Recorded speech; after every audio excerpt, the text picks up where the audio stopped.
greatest thing I've ever seen. You're overdue. I just felt it's something that makes you look good, and that's cool, and you know, I'm all for it, but I think you need to tone this down because now it's getting intrusive to the show. But they can go in the afternoon for a U.S. Hold show, on a second. as they did there, and they can do 180,000 buys for an afternoon show, which they've also done for All In. So okay, we know they can do. We know they can do big. Can I continue this before you cut me off? Yes, we know one thing. Yes. We know it might have done well because it went on first. I'm not saying it would. Here's my thing, Dave. But here's okay. Wait. Okay, here's the thing. Oh my God! It's the greatest thing I've ever seen. I mean, it didn't mean anything to me. It was just a match. That's the problem, Dave. It should mean something to you. Give him a quick squash win just to show that, like, you know, he's not a loser.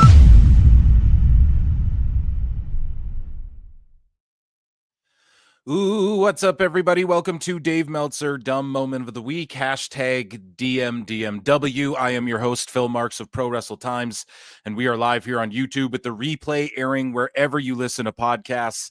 Use the RSS feed link in the description to add the show to your podcast players manually, if you can't find it on search there yet. And be sure to hit like and subscribe on YouTube and X. If you'd like to support this show, like I said, like or subscribe, you can consider super chatting in or becoming a channel member. I host bonus shows weekly, and channel memberships get you access to those. They're only 99 cents. I'll be responding to super chats, memberships, and questions and whatnot throughout the show and at the end of the show. Tonight, we have Dave Meltzer getting a phone call from the best guy, Bryan, live on the air. And it's a quick clip, but it is a good clip, to say the least. Dave Meltzer's unable to count titles, I guess. He forgot how to count. We all make mistakes. I've been there before. And Bryan Alvarez can't stop coping about AEW and NXT, AEW a little bit, but NXT. You know, he has a gripe. He's got a gripe with Ava. He gets called out. Also, you know, the NWA, there's some wrestlers who spoke up over this whole national title debacle, and a couple of them had some choice words for Dave Meltzer directly to me that I'm going to read here on the show that are public for everyone to see. So it's going to be fun. We have so much more. And on that note, ladies and gentlemen, it is time for everybody's favorite segment, so incredibly popular and awesome that it became its own good goddamn show, and it is called Dave Meltzer's Dumb Moment of the Week.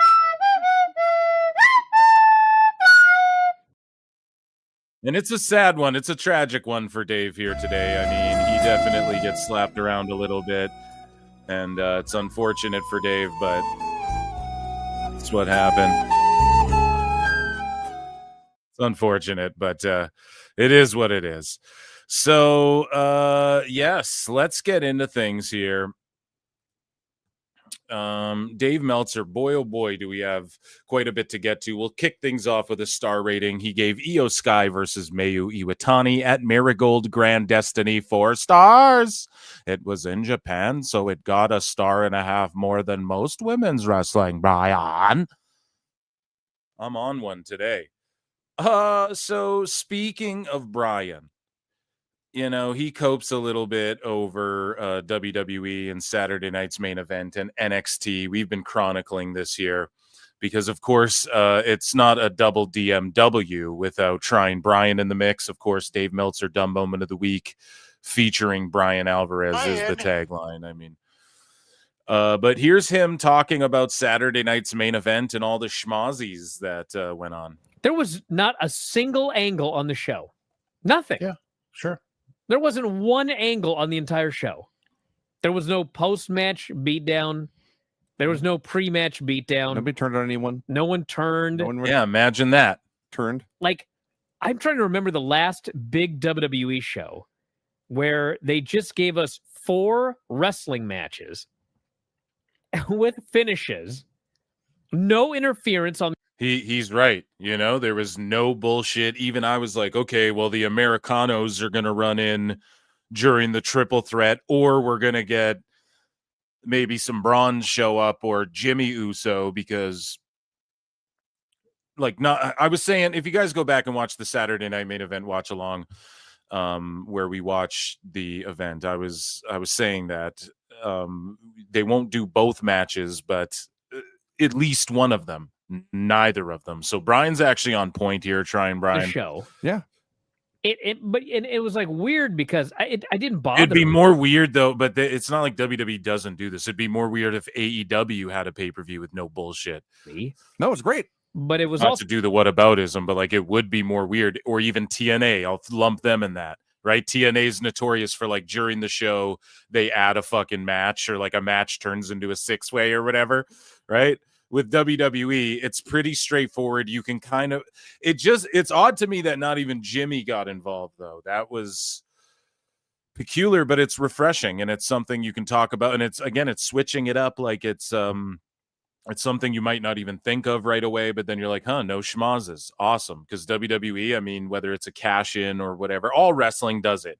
You watch any of these TV shows, after every match there's run-ins, drama, chaos. It's what pro wrestling is. so a little boring. I'd like at least a little boring. See, he wants at least one run-in. But then if Jimmy runs in, he goes, oh, it's just predictable and the same old fucking blah, blah, blah. So one angle, like give me something. But it was just 4 wrestling matches and nothing else. Bizarre. yeah, I mean, good for them. Just switching up, keeping you on your toes there, Bri. So according to people in WWE, the company isn't looking to bring Andrade back. So according to the Observer, for what this is worth, this could be Brian, actually. I think the way it's written, this is Brian. So for what this is worth, according to those in WWE, the rumors from last week that WWE is looking to now bring him back aren't true. One person near the top who would likely know, or this might be Dave, one person near the top who would likely know, except Hechicero, although there are lots of secrets, said that he had never heard the name discussed. Another who would have to know said the story wasn't true. Keep in mind, yeah, this has to be Dave. Keep in mind, WWE is known for keeping some things that are a big secret, but I don't know if Andrade coming back qualifies in the category of the Rollins fake injury or the Lesnar return. I don't know. Why is anybody worried about it? This guy fucking, he fucked up, or someone fucked up along the way. I don't fucking know. I wish him the best right now. And it seems like he's getting paid by 2 companies or something. I mean, good for him, but I just wouldn't worry about where he's going to show up. I think there's some legal things that need to be ironed out here, right? Before we start worrying about where Andrade is going to show up on a wrestling show. I don't know if anyone wants to risk that right now. So here we go. Bryan Alvarez, trying Brian. He takes a shot at Ava. And she had a response, and Bryan Alvarez said that Ava Rain is the most consistent character in all of wrestling. Consistently terrible. She's terrible. Yeah, it's all storyline, but like, I'm sick of the storyline that Ava is so fucking incompetent. Like, she allowed the show in storyline to be ruined by these 2 fucking guys. She didn't do anything about it, didn't fine them, suspend them, kick them out of the building. She just let them fucking ruin the fucking show. And then at the end, she just goes, we got to solve this problem. Trick, you're getting a rematch for the title, last man standing, in 2 weeks at whatever fucking show. And I'm like, are you fucking kidding me? They ruined your goddamn show. I just don't know. Wait, again,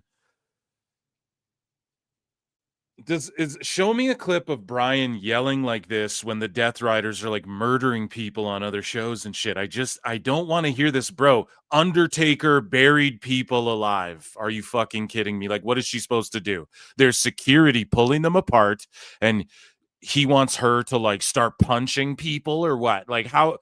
And just so you all know, here's Big Show to knock everyone out who disobeys. Now, like, what do you want her to do that hasn't been done?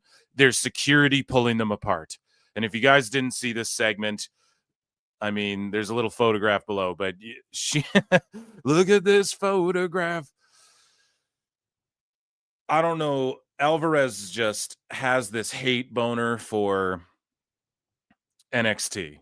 you know, and I don't think it's warranted, right? Like, I got a hate boner for Dave Meltzer, but it's warranted.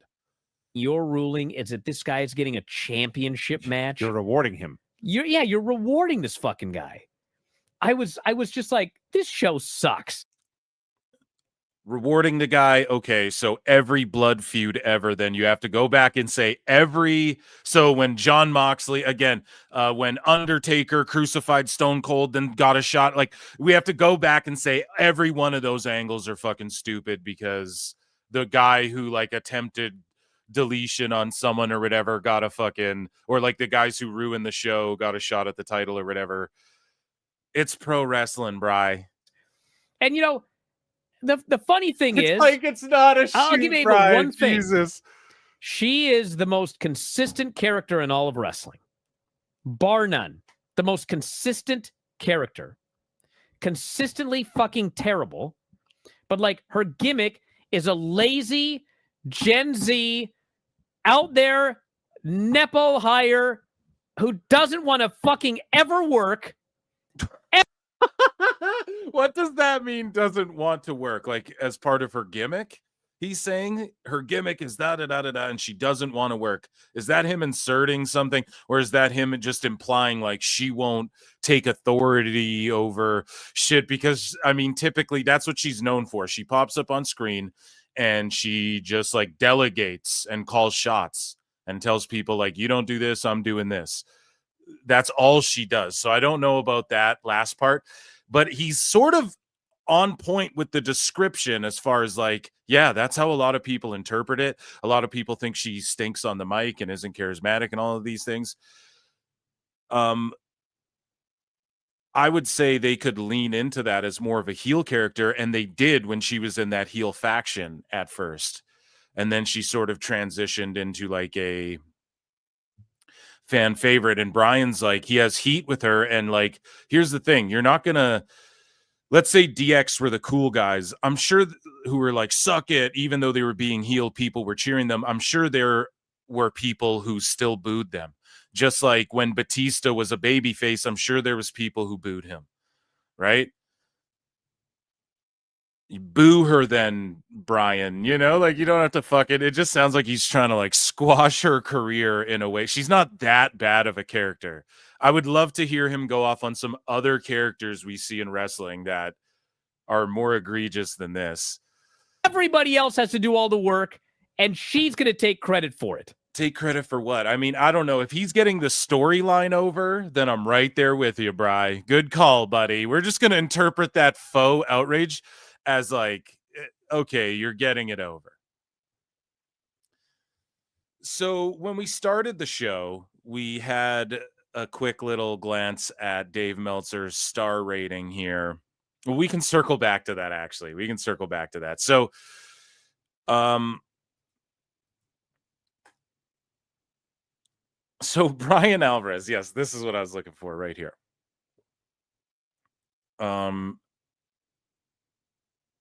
Yeah, so let's go with this clip here. Shout out Meltzer said what, who is the GOAT, because this is one of his GOAT responses. It's just such gold. So Triple H said WWE is here to tell stories, which is true. They are clearly story-based. Even the wrestlers in AEW say things like, well, you know, the other company might tell stories outside of the ring, but like, we choose to do our storytelling in the ring. So it's acknowledged by everybody who cries about the yeeting. And yes, the yeeting is part of the sports entertainment storytelling outside of the ring. It encompasses all that. It's the entertainment. We like wrestling, right? That's constantly the argument going on. And everybody who watches like Punk cut a 20-minute promo and then they cry about the first half hour of Raw had 0 minutes of wrestling. Like, yes, WWE's the story-based company. Okay? They have way better long-term storytelling. AEW's only been around 6 years, and they can't even tell like any long-term stories. They can barely do callbacks and shit well. It's just like rehashing shit. And I mean, in essence, that's what all of wrestling is and what you're trying to do. And that's, I say this all the time, it's what all movies are and music and everything, dude. There's only so many notes. You're just like putting a new coat of paint on it and putting your perspective on it and trying to do something new with something old. Everybody's inspired and pays homage to someone else, right? So, anyways, Bryan and Dave take this as a personal knock at Tony Khan. Like, they took it directly as, oh, he's taking a shot because Tony Khan doesn't tell stories? Bro, even the wrestlers say we tell our stories in the ring. What more needs to be said? Like, yes, are there some stories that have been told?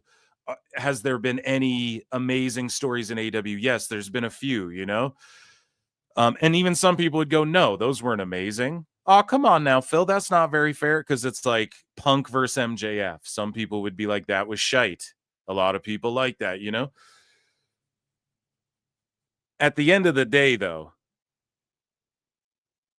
WWE simply stating the fact that we tell stories and we look at ourselves as more as like the sports entertainment. And then that's what Dave and Bryan and sickos and everybody, even wackos, even people who love WWE, have said that about WWE for fucking decades. And now, like, the in-ring action was even Ring of Honor's pitch and shit like that, guys. If you were around and on the websites back then, and no DQ and all that shit back then, like, it was all about, well, Ring of Honor's wrestling, and TNA, I mean, the matches are way better. Stories, WWE's more story-based. Like, that's always what it was. And TNA would get shit sometimes from the internet fans back then, like, oh, they're trying to be WWE light by telling all these stories and shit, because they were trying to sports entertain and stuff.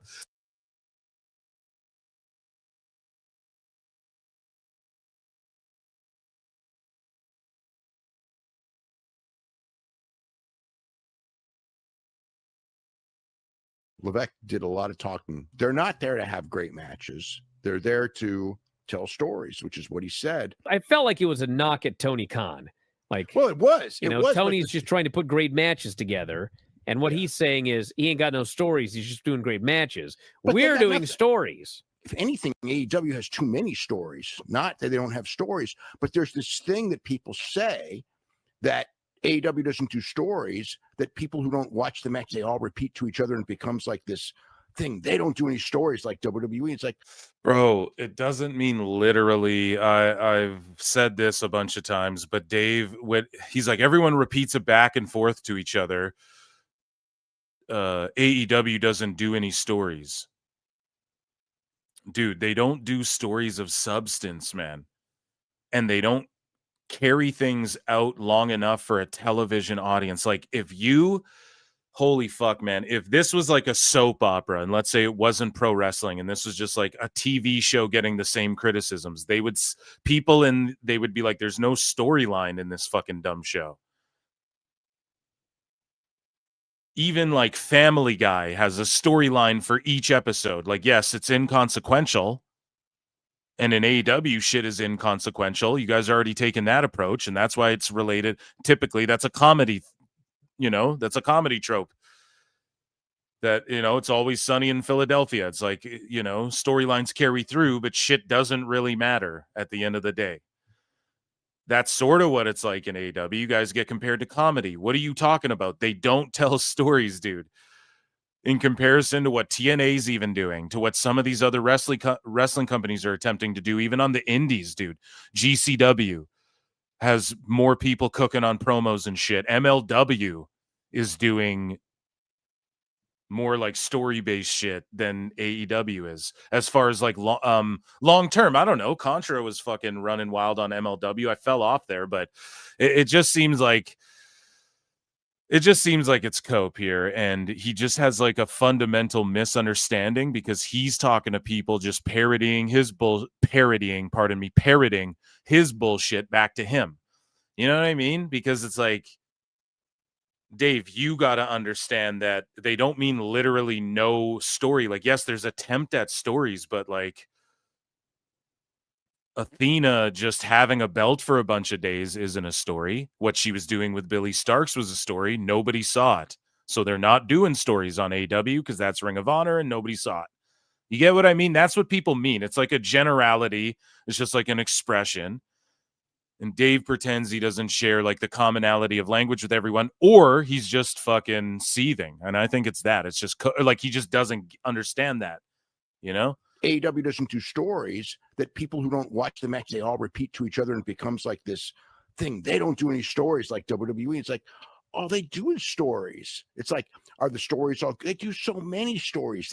They do so many. What though? Like, explain to me what are so many right now on like Dynamite. What are so many stories?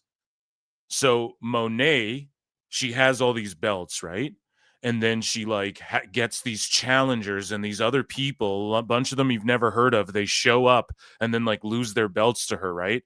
And then like every week she gets like mashed potatoes in the face or like cake in the face or like a puppet comes out and disses her, and like it's just so much storytelling. What's the story even with Monet?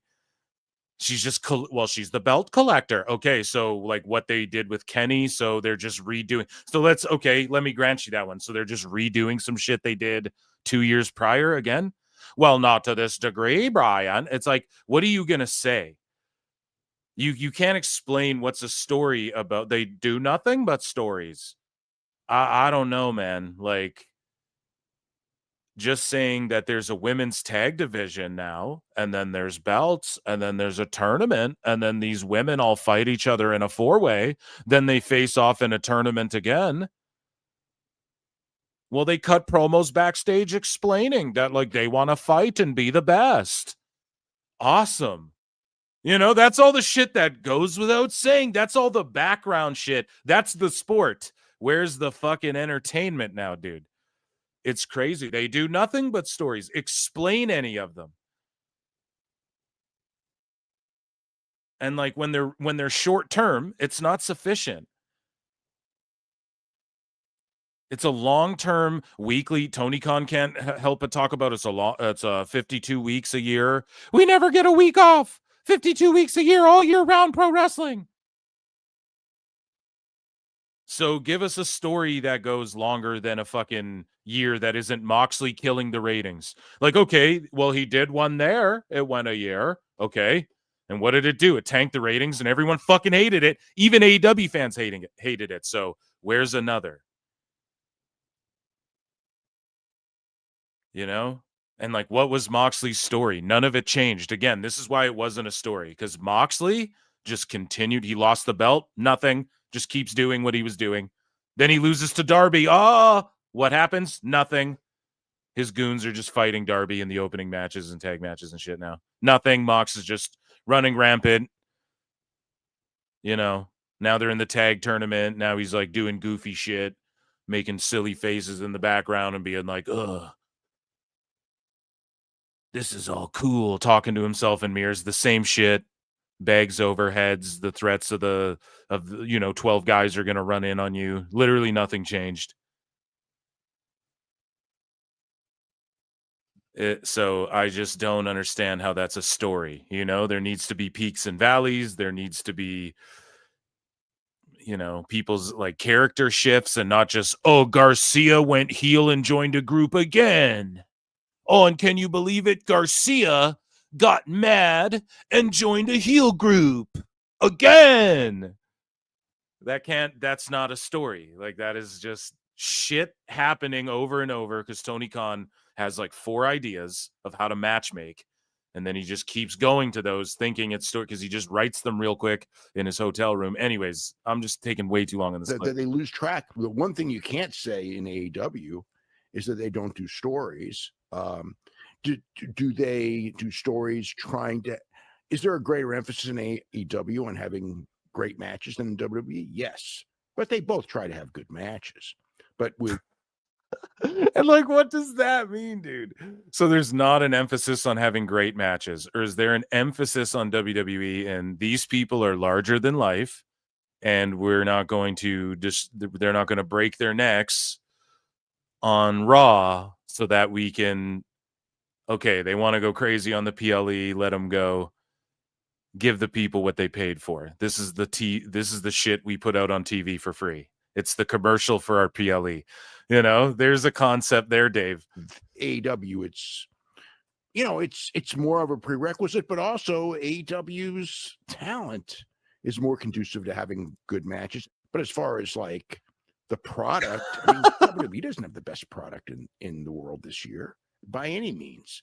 I mean, by any means. So we have to really think about that. We have to rack our brains around it, Bryan. This year, who's had the better shows? I mean, this is like an end of the year thing I want to do next month for my Christmas show. I like to really rack my brain around all the events, Bri. But I don't know, dude. I think AEW really fucking lost the plot. And I think the shriveling, dwindling audience reflects that. And I don't know, dude. I think that WWE's had way better shit. Personally, I think TNA had a really good year. Who put out the best shows? I think you just have to put it on WWE. Production-wise, the shock factor, the names we got to see, like Cena's retirement tour. Oh, but it wasn't booked well. But like, to who, dude? They sold out all these buildings. I love it. I don't know what you're just a E-drone. Okay, you're a AEW dick licker. Like we could just play these dumb games all day. So just discard any of that, right? If anybody's going in my imaginary argument here, right?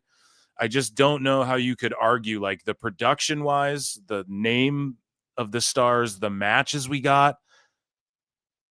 Like Cena AJ clears the entire year. Like whoever had that match, I think won, just based on that match alone. So yeah, I just think it's cope at this point. It's desperation because it's end of the year and all this TV deals coming up with AEW and or all this Paramount WBD stuff is going on, and their TV deal seems to be, I don't know. It seems like WBD's regretting like all of their linear TV and their sports shit is what they're saying. We'll cover that more on Saturday's show, but an article came out today where basically they HBO, like WBD said that HBO Sports or what did they change it to? Yeah, HBO Max, like Warner Sports, all the sports they have are pretty much like shit the bed for them. It's not, doesn't do anything. So it's like, okay, if AEW is a sport like everyone claims it is, then there you go. It's coming right from the horse's mouth. I don't know what else to say, but anyways, let's listen to what Dave and Bryan. We spent too much time on this obviously they clip have the here. best matches, but they don't have the best product. They don't have the best matches and they don't have the best product. But like, what does that mean? The best product, like the most enjoyable watch and shit? I think for sure WWE has that. That's why they have the most fans. It's like people are like, oh, so is Taylor Swift the best singer? It's like, well, one, that's not what goes into. If your objective is selling a bunch of albums, then being just the best singer, what, technically? Not everyone wants to sit there and listen to someone go, he ba bobby, he ba bobby, he ba bobby. Oh, whoa, whoa, whoa, whoa, yeah, yeah. Like people don't, not everyone wants to fucking hear that shit, right? Like sometimes you just want to hear a bop. Sometimes you just want to hear music. Some of the best songs in the world don't have the best singing. I think Danzig, for instance, rules. He fucking ain't even good at singing. Bryan Adams is just like the summer of '69, sold 10 billion records, can't even sing. You know what I mean? Some of the best songs, like it's not about like technically being a great singer. It's about like being able to, like, being a great singer encompasses like, I think also like if you're just isolating singing but music, and it's like, okay, wrestling isn't just physicality. Go shoot fight if that's what you want, right? Go to MMA if you just want to isolate the physical aspect of wrestling, guys. Otherwise, you're a pro wrestler. You have to pro wrestle and encompasses more. So like, yes, if you just isolate singing, okay, go on American Idol and everyone will forget about you in 2 years.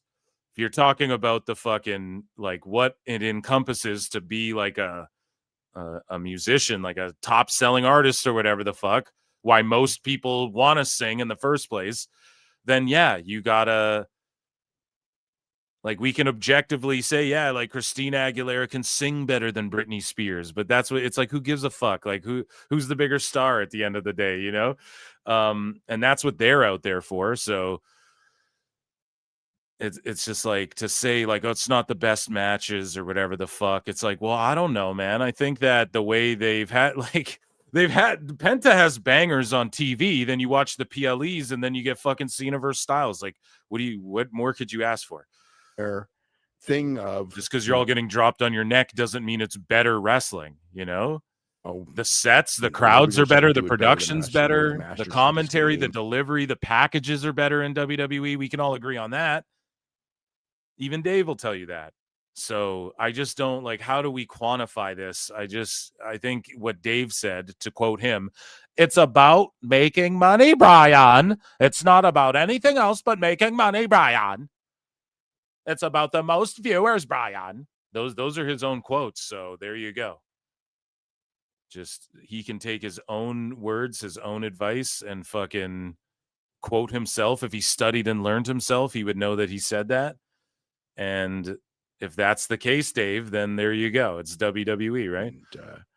And, that's their mentality. And look, they've had 2 years of real freaking great success, almost 3 years actually now, of really great success. So they have the right to say that. But at the same time, the bloom is off the rose there. It's not, they're not at the peak anymore. They're not at the peak anymore, dude. They're not at the peak. Peaks and valleys. Well, it's almost like there's ebbs and flows. And he's like, they're not at the peak anymore. Okay. Now do the other company. What are they at? What's TNA at right now? They just did their largest pay-per-view attendance or whatever. So is that the peak, or is that not the peak anymore, Dave? Well, they had 2 million watching on TV. Okay. Well, listen, but fucking let's make an argument for some other companies here. Like, if WWE is the peak, they're not at their peak, but they are the peak, right? So what does it matter? What are you talking about? And speaking about what does it matter? Well, Meltzer said what? We started this all by talking about Meltzer said what? His response to Alvarez is so funny. He goes, here's a story for you. One time Alvarez went on the Jericho cruise and got about 50 feet off the boat before he was identified as a marked tourist and swindled by a local into getting his hair braided. Oh my God. Only fucking Meltzer said what could even like pull a card like that, dude. But it's the asshole tourist haircut, Oh, dude, that's such a good response to that video. Like, why would that be the response? But none of it matters, right? So earlier we talked about how Io Sky and Mayu Iwatani at Marigold Grand Destiny got 4 stars, right? And update. So there was an update. Dave had to update everybody. And he goes, the rating for the match is 4.5 stars rather than 4 stars. Does it really fucking matter? I don't know. Me neither, dude. Oh my God, it's the greatest thing I've ever seen. Oh, it's so funny. So he goes, the Io Sky versus Mayu Iwatani match actually got a 4.5 star, which is what was shown in the PDF version. The web version has been updated to reflect the change. So a misprint, I guess, on his star rating there. But he had to quickly stop the press. Everybody, alert. Hechicero, Io Sky and Mayu Iwatani, Bryan, 4.5 stars, not 4. That's so funny. So Dave Meltzer talks more about WWE a little bit, him and Bryan, right? And so Dave actually stood up for Triple H a little bit. Now, this is a trying Bryan, but I am going to give Dave a little bit of credit because he was saying things like, listen, I mean, it was expected that SmackDown was going to do a low fucking number You know, he said it reasonably, but then he did take that opportunity to take shots and be delusional about other shit because he's trying to be pompous. But he was like, well, I mean, it's not over for SmackDown and shit. At least he was honest about that. But then he just, doubled down on other delusions because he was feeling himself a little bit. But here's trying Brian's take on the SmackDown doom and gloom that we've been dealing with this last week or so in the IWC. At least if you're on the internet, all you're seeing is like WWE's dead from like sickos. It's like, why do AEW fans care? Let it fucking go away, This person says, let it go away if you wanted to go away. What the fuck are you worried about? Should politic to replace Paul Levesque as head of creative. Enjoy all wrestling, I thought, right? That's your motto, not for mine. WWE. Oh, you or me? I don't want that job. Man, oh man. Too Said many Lance. hours in the day that job takes. I'm sure it takes a lot. It was funny this weekend. It's like, first you had the SmackDown that did like 4,000 fans, and everyone decided the ship hit the iceberg. And then Saturday there was the Saturday night's main event. Hunter wasn't even there. And then it was just like 4 matches with no angles. I mean, listen, I like wrestling. I like finishes. But I watched that show live, which means I watched an hour of downtime and then an hour of 4 matches. And by the end, I was like, it's like nobody watches television, bro. You would think this guy was born in like the year 2010, and he was raised on a tablet his whole life. Like, Brian, you were alive when you probably had to get up and turn the fucking dial on the television. And you didn't have a remote or whatever, what the fuck are you crying about? It's so crazy to me. People used to have to like sit through ads and shit, and they still do when they watch sports. And if you were watching any big sports presentation, there's a billion ads. You don't get as much action. It's the same with like UFC. You're just sitting there through there'll be 20 minutes between fights sometimes. You're like, holy fuck. When they get to the pay-per-views, they have it formatted well, but when they're trying to like fill that TV time and then like a fight will always fall out, they got like an hour to fill.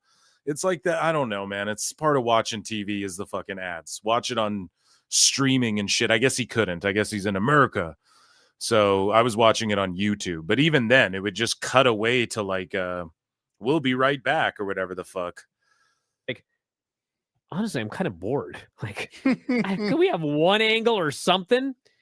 So, then he wants angles. There were people talking this weekend, like, should we be replacing old Levesque here? Because, man, this is not. Should we be replacing him because they decided to just give Punk a moment and end some fucking feuds and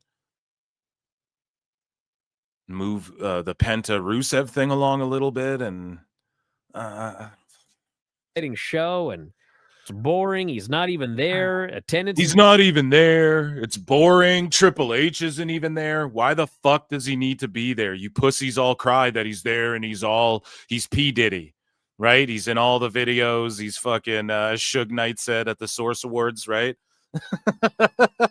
He's all in the videos and shit, dancing. You guys are mad that you guys are saying he has Dana White syndrome and all this shit. That's literally what you're saying. Now Bryan Alvarez is over here. I'm over here now. And he's saying that fucking Triple H isn't even there. The show fucking stinks. It's just like cope of the highest order. Then Monday comes. Raw's completely sold out. Fans are going wild. Bunch of great matches. Nothing but angles up and down the show. Wait. Whoa. Is he talking about Raw? Hold on. Fans are going. Attendance is down. Then Monday comes. Yeah. So listen to what this stupid guy says. He goes, then Raw comes along, the show that is typically, they put it on Netflix because everyone has Netflix and it was on fucking cable and network because everybody fucking just has free access. It's the free TV show for them to promote their PLEs, right? And then this dipshit goes, yeah, and it was just angles all on that show. Holy shit, man. Holy fucking shit. Go figure, dude. Raw's completely sold out. Fans are going wild. bunch of great matches, nothing but angles up and down the show. They made some big changes, and it felt hot again.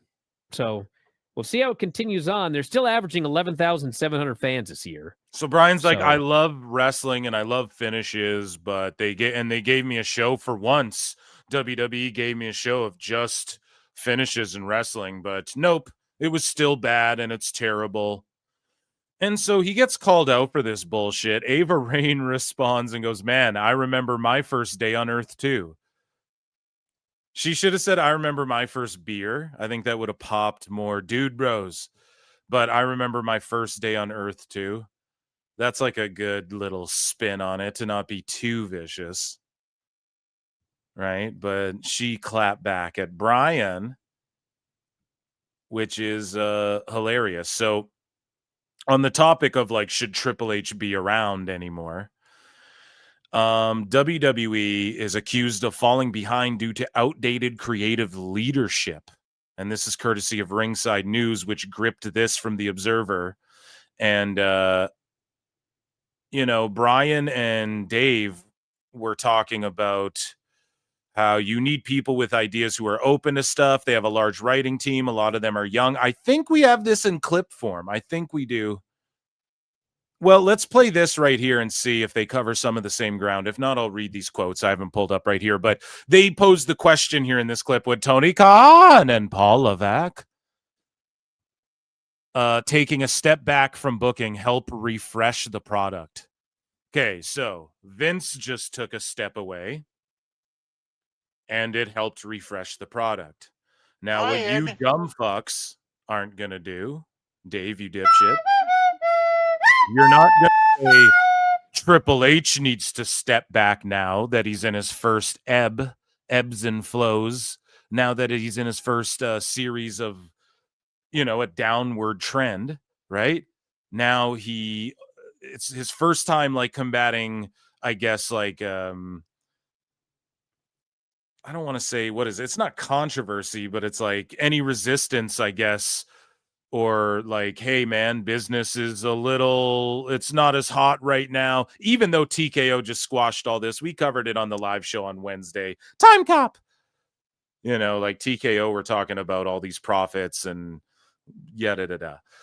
But this is the first time, Triple H has ever had to like be on his back foot, maybe, but not even really. I mean, if we're to credit and give Dave and all the doom and gloomers like the benefit of the doubt and just say, okay, you guys are right about all this, it's the first time we got to see him like claw his way out and we're just throwing him away instantly, right?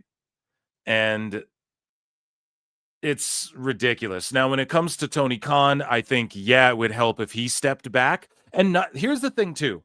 Tony doesn't even have to step back all the way and just have nothing to do with anything. He could still be like, these are the guys I want to see wrestle for this title. But just let smarter people who are more creative get you to those points. That's all. That's all Tony's got to do. And the problem with Tone is that he's like Vince. He's just spread way too thin. Triple H might be spreading himself thin right now, but that's why he has all of these other people in place who can fucking carry the torch when he's not there. It's like Vince he did every single fucking thing. Triple H oversees everything and he's very hands-on, but he also has delegated. And maybe he's a bit of a mark for himself too. I'm not even denying that. Like, okay, maybe he is. Who gives a fuck? Every wrestler's a mark for themselves. Fuck.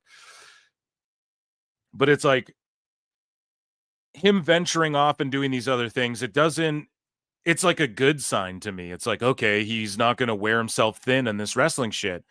Whereas Tony Khan is spread too thin as it is with these other sports. And then he's obsessed himself into like delusion. And then nobody's checking him. There's no like checks and balances. There's no filter for him. Triple H, as we saw in the Unreal show, unless that whole thing's fake, but I mean, the creative meetings, by all accounts, by shoot interviews before and after the Unreal show, it's a bunch of people sitting around a fucking table, pitching ideas and da-da-da-da-da, right? Everybody acknowledges this, whether what we saw in Unreal was staged or not, okay? But you see it, like they sit around. It's not like Triple H is just like, this is what's happening. I am the game. and I like to play. It's not that, dude. It's not that.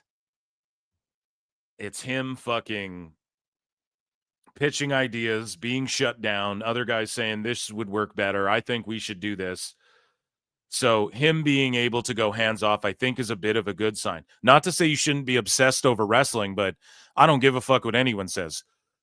Tony Khan, like myself, is a smart. Who's more obsessed with pro wrestling? Me or a Tony Khan or a Triple H who went and did the goddamn thing and reached the pinnacle? Let's be real here about actual fucking what pro wrestling entails here. Who's more obsessed with it? Who wanted that shit more? Triple H, for good goddamn sure, right? I'm just a fan. So it's not about like you have to be obsessed over this fucking thing. They obviously both love pro wrestling in complete and opposite different ways, right? And how funny is it that Husey told us that Tony Khan doesn't even actually need to wear glasses either? He's doing like the Drew Carey thing, wearing fake glasses. How fucking hilarious is that? I didn't even know that. Or if I heard it, I pooped it out of my brain. But either way, though, with Tony, he needs to step back a bit because he's just spread too thin. The same arguments we would make about Vince McMahon and the same arguments I'd make to Triple H if we didn't know that he was willing to leave, just not be at Saturday Night Main Event because he knows other people can run it. And you have talent like Rhodes and Rollins and Punk all expressing interest in wanting to be a part of the business eventually as well. So I'm just confident that that ship is in the right hands. You know, it's sailing and everybody, all hands are on deck. Everybody knows what's going on and the direction they're going. Oh, but they work them with a shoot work injury. Okay, you fucking mark, right? We're talking about the overall Rollins instance, some of these little individual instances that people like to paint. SmackDown did a bad number. The whole company's cooked. No, dude. No, that it doesn't paint the picture of the overarching, like the end goal, the island they see right on the horizon. So let's take that's my take on it. I think my opinion is, and I know these chuckle fucks are going to say some dumb shit here. My opinion is Triple H doesn't need to step back right now, and he's already stepping back a bit. So maybe you guys are crying about nothing. Vince definitely needed to, and I guess we're going to play a whataboutism with Vince, but just because, Vince was there for a little bit while Tony was there, while Tone was in charge. And with Tone, I just think he's proven like he's clueless unless there's like a Rhodes or a Punk or other people helping him. Like even the best shit, Tony Storm. Okay, well, that's all RJ City allegedly. So, and Tony Storm and whatnot. So let's get into this clip here. I don't know that it's the best thing in the world for the same person to be. Yes. And with Levesque, there's a difference in the sense that he's getting ideas from so many different people and he's just kind of formulating those ideas. But there is still a sameness, and sameness in wrestling leads to some staleness. And with Tony, we're talking right. Okay, I don't want to just harp on it. Right, the same belts, the same tournaments, the same gauntlet match, the same fucking 4-way for 400,000, the same fucking right. Years as the head booker. Harp on that all day. That's a really long time. I can't even think about what's the same in WWE right now. Like last year, so Cena's about to be done entirely. We have like luchadors running around everywhere. The Rock's nowhere to be found. I don't know. Shit seems different to me in WWE, man. Sometimes I think that Becky Lynch is back. I just saw AJ Lee not long ago. Hopefully she comes back. I've bbeen harping on that. I'm not saying it's the best shit ever. I'm not saying it's my favorite top ranked era of wrestling ever in my life, but it is. I don't know if like a year ago, what's more of the same, AEW or WWE. I think WWE's different, dude. TNA people show up now and shit. Fuck you talking about? Maybe, it'd be good for him to like get a booker and take a rest for 6 months and then go back. But that's did he just admit it? Oh, he just felted Tony Khan. Check this out. Get a. Let's listen to that. And listen to how he can't just be honest about Tone. Tone calls him too later in the show. We're gonna check in. That's a really long time. sometimes I think that maybe, it'd be good for him to like get a booker and take a rest for 6 months and then go back. But that's not going to happen. He loves booking. And Damn, he admitted it. He should hire a booker. But then hiring a booker that's like a bad thing. There's got to be, because you can't just like bring someone in and then fucking like, here, you're in charge while I take off for a bit on a Disney cruise, right? You got to fucking like, man, I've been harping on this. I give Tony Khan shit because, like, people claims that he loves pro wrestling so much. He does nothing to develop the future of it. He just pays guys a lot of money. He's not building stars. He's how do I explain this? Like he doesn't give a fuck. Like he just does things like take the national title, doesn't give a fuck about NWA, calls Dave on the phone. Dave's trashing Billy Corgan on his show. What do you think him and Tony are laughing about on the phone? Like, we're not dumb. We're all adults here. Like, well, hopefully we are. I say a lot of cuss words. If you're listening with your kids, I'm fucking sorry, okay? But like,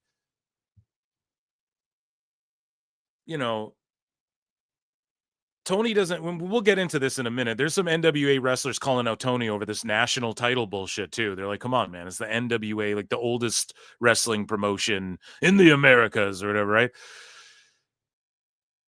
He doesn't give a fuck about that. He just takes titles, doesn't care. And then he like hires dead wrestlers' widows to come on and be like, hey, Lou Thez would have loved this style and shit. And it's like, what the fuck? Like, it's so weird, man. To me, that's not how you show appreciation for pro wrestling, especially like the number one thing you could do is make it better for the generation after you. And that goes for in all things in life, right?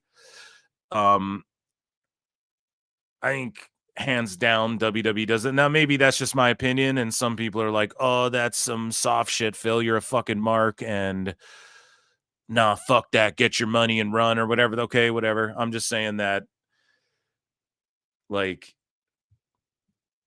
Tony definitely, I think, deserves some shit for like hiring people's widows and Rita Chatterton. And then like they just said this week that they got rid of their only training ring. And then you have dumb fucks like disrespect talking shit. Like your world champion's a guy who's like, fucking, I wouldn't listen to Terry Funk and shit. Or whatever the quote was he said, the empty-headed dumb fuck, as Punk put it, right? Why would I listen to legends? Why would I listen to people who made it before me and shit? Just things like that. I don't know, man. And there's some merit to that as far as like, okay, maybe not fabulous moolah, but whatever. Let's hear what he's got to say about Tone never being willing to step back, which we all know he'll never do, which he should just book Ring of Honor, put it on YouTube, get some reps in, and then let someone else book this shit until he's confident and ready, or he turns Ring of Honor around in a way where we're like, damn, this guy can book. That's what Tony should do. For 6 months and then go back. But that's not going to happen. He loves booking, and he is good at it. But I do think that that makes just look, everyone raves it. Like, I don't care if it's Bill Watts or Dusty or whatever, the guys that were good bookers. They 1,000 fucking years ago on the territories, dude. They all, after a couple of years, they all had sameness and they had problems. Roy Shire, Eddie Graham, every one of those bookers, Jerry Jarrett only booked 6 months. Well, like, what are you saying, that Tony Khan is Jerry Jarrett, bud? Is that what the fuck you're trying to say? Like, what are you trying to say right now? Best guys, Tony Khan. What the fuck are you trying to say? That he's Eddie Graham? Is that what you said, my guy? Did you evoke the names of fucking... They all just look, everyone raves it. Like, I don't care if it's Bill Watts or Dusty or whatever. Fucking Bill Watts, buddy. There's no fucking... Hey, dude. What are you talking about? So, like, Tony Khan is Bill Watts. Well, yeah, he's a booker. They all had bad times. They all fell on hard times. Just ask Dusty. Like, dude, that's not the point, right? There's a formula to do this with the longevity. Even TNA realized it, and they've only survived this long because of it. the other companies that had runs at it, even Ring of Honor before Tone bought it, they were very wrestling focused, but they were very much trying to do. I mean, Cody Rhodes went in there and fucking proved that they were doing more sports entertainment-y shit, and their numbers were what they were. I maintain Ring of Honor died because of the pandemic. The guys that were good bookers, they all, I mean, after a couple of years, they all had sameness and they had problems. Yeah, it's pro wrestling. Roy Shire, Eddie Graham, every one of those bookers. Jerry Jarrett only booked 6 months a year because he knew that it's time to pull back and let somebody else do it, whether it was Lawler or Dundee. But okay, Tony, so then Tone should do that then, right? Say that. And Levesque. I mean, and Levesque. Triple H has been booking. Triple H has been booking WWE and overseeing it for less time than Tony Khan has been booking. The best guys, Tony Khan. AEW. Like Vince was still in the mix when Tone started AEW. Dave. Oh, well, that's nonsense. Paul was in the booking room. He was part of creative. Okay. That's not the same thing. Tony Khan wasn't like part of creative somewhere for a little bit. And then, bro, it's two completely different backgrounds. But if you just want to boil it down to who's booked their Fed longer, Tony Khan's been booking longer than just Triple H. Or Dundee. But Tony and Levesque, I mean, and they're doing more TV than any of those people did. I mean, yeah, this guy's off his fucking rocker. I don't know what else you can say about that. And then there's more of this, Well, let's read some of these quotes here, okay? So, oh yeah, so I guess Triple H was booking NXT, right? So okay, maybe Triple H does have the edge on Tony Khan as far as booking years, right? Yeah, that makes sense then that way, if you want to count that. But that's developmental. Like that seems like a whole different thing than booking the main roster of the WWE and being in charge of all that. I think there's like levels to that shit, And with Tone, it's like, okay, he's booking both Ring of Honor and AEW if we want to play the minors or whatever, right? So either way, he should have double the experience points in half the time. There you go. No. Time Cop. I booked two Feds at once. The best guys, Tony Khan. Anyways, here's some of these quotes. So I think, they're talking about Bruce Pritchard, Michael Hayes, Paul Heyman, and Meltzer says that, you need people with the ideas and open to stuff. They have a large writing team, and a lot of them are young, but yes, at the top of the top, like Paul is almost 56. Michael Hayes is older than me. Heyman's 60. I believe Pritchard is in his 60s. So yeah, it's a lot of older people, Brian. Most of them, their whole life is WWE. They're not even watching AEW. Why the fuck would they watch Justin, AEW, we have confirmed that Dave Meltzer fears PWT and flutes. They are watching it, A. They know what's going on, A, and B, why would they need to? Oh man, their whole life, everybody in AEW, for the most part, that's worth watching are people who were in that company that they were like, we don't have anything for you anymore. Their whole life is WWE. They're not watching Lucha Libre. Yeah, WWE and them aren't keeping their eyes on Lucha Libre right now. And they don't hire people who fucking know about Lucha Libre, dude. Yeah, that's for sure what's going on in WWE. The people who own AAA. Only the company that owns AAA, yeah, they don't pay attention to Lucha. Just because they don't watch it and watch Hechicero. They don't watch El Clone. They couldn't tell you one thing about what CMLL is doing or what New Japan is doing. Yeah, they couldn't tell you one thing about what New Japan is doing, but meanwhile, New just trying to book.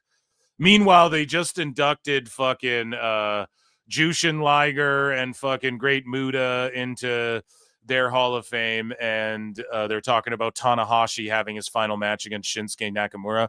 WWE for sure doesn't know anything about Nuge. Nick Khan didn't offer Bryan Danielson the ability to wrestle in Nuge because he's not a wrestling fan and he doesn't know about New Japan. And he doesn't know that guys want to work over there. And they're not partnered with Noah, right? They're not partnered with Marigold in some ways. They just sent EO there. They don't know shit about New Japan. Why? Because Tony Khan they just are like, no, we're going to ignore that. No, dude, that's what Vince did. That's not what Triple H and them are doing. Clearly. They don't know what CMLL is doing. I'm sure they do. And the people that they have hired to AAA certainly know what the fuck CMLL is doing over there, because it's in their best interest to fucking know. So what are you talking about? Like, this is such cope. This is cope of like insane, uncanny orders here. So it's a lot of older people, most of them. And what are you, Dave? And this is the thing. Dave is the arbiter of like, dude, you're 1,000 years old. You're fucking Tales of the Crypt Keeper here. And you're fucking trying to tell people what's hip and cool and what WWE should do to stay hip and cool. Who the fuck are you to say anything? Well, Tony Khan, he's much younger than I, and he agrees with me. Yeah, so maybe he's out of touch too. You're not going to keep learning if you're only following your own company. Dude, they don't only follow their own company. They work with TNA and work with multiple companies. This is such insane cope. You got to study the indies. Oh, so you mean like WWE ID? You mean like how they set up a whole show called Evolve? Dummy. Yeah. You mean like this thing called WWE ID? Where they have people out there studying the indies and telling them who should be on their TV show they designed for the fucking indies? Holy fuck, man. Dave. You are coping and seething. You just can't accept what you're seeing. Yes, you're coping and seething. The truth it is scalding, and now you are molding and coping so hard, coping and seething. It's fucking nuts, man. And then he goes on to say they only know the way they grew up on, and there are new ways now. Dude, yes, Bruce Pritchard doesn't watch CMLL. But they hired people who do. Okay, and they know what's going on. And Dave Meltzer's the same guy who's written stories about CMLL wrestlers. Oh, WWE really wanted them, but the best guys, Tony Khan. WWE really wanted this wrestler, and their ties to CMLL might mess up then. WWE had their eyes on Hechicero, and Mystic, whatever the fuck. He said that in the past about multiple wrestlers, but they're not watching CMLL and shit. Liar! Which one is it? Fuck. Then you have Dave saying stupid shit like this, like, and then people say this, like, it's absolutely insane how many people who criticize Meltzer for his bias are absolutely nowhere to be found when he says stuff like this. And it was just Dave saying, like, okay, SmackDown, it's not doom and gloom for SmackDown, guys. Chill out. And then Dave goes, because they're the ones biased and no people like me see through them. It's like, bro, how many biases have we pointed out? How many flip-flops and hypocrisies have we pointed out over here at PWT? Right? He has, here's another instance of it, right? Dave Meltzer gets buried by Rusev. Rusev throws shots at dirt sheets about him refusing to lose matches in AEW. Again.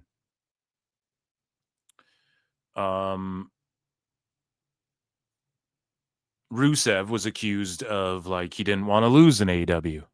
Then he goes to WWE, and now they're talking about Rusev's lost more matches in WWE than he did AEW. And Dave tried to use that as like a victory lap. I sure told him, see, should have stayed in AEW and did jobs there because you lost even more in WWE than you would. Meanwhile, let's say he was booked equally in AEW, Dave. You're just fantasizing a world where he could have lost. Dave's doing like a fucking imaginary. Yeah, he didn't lose because he didn't wrestle in AEW. So what the fuck you talking? He's wrestling like all the time. He's wrestling at NXT house shows now, helping get guys over.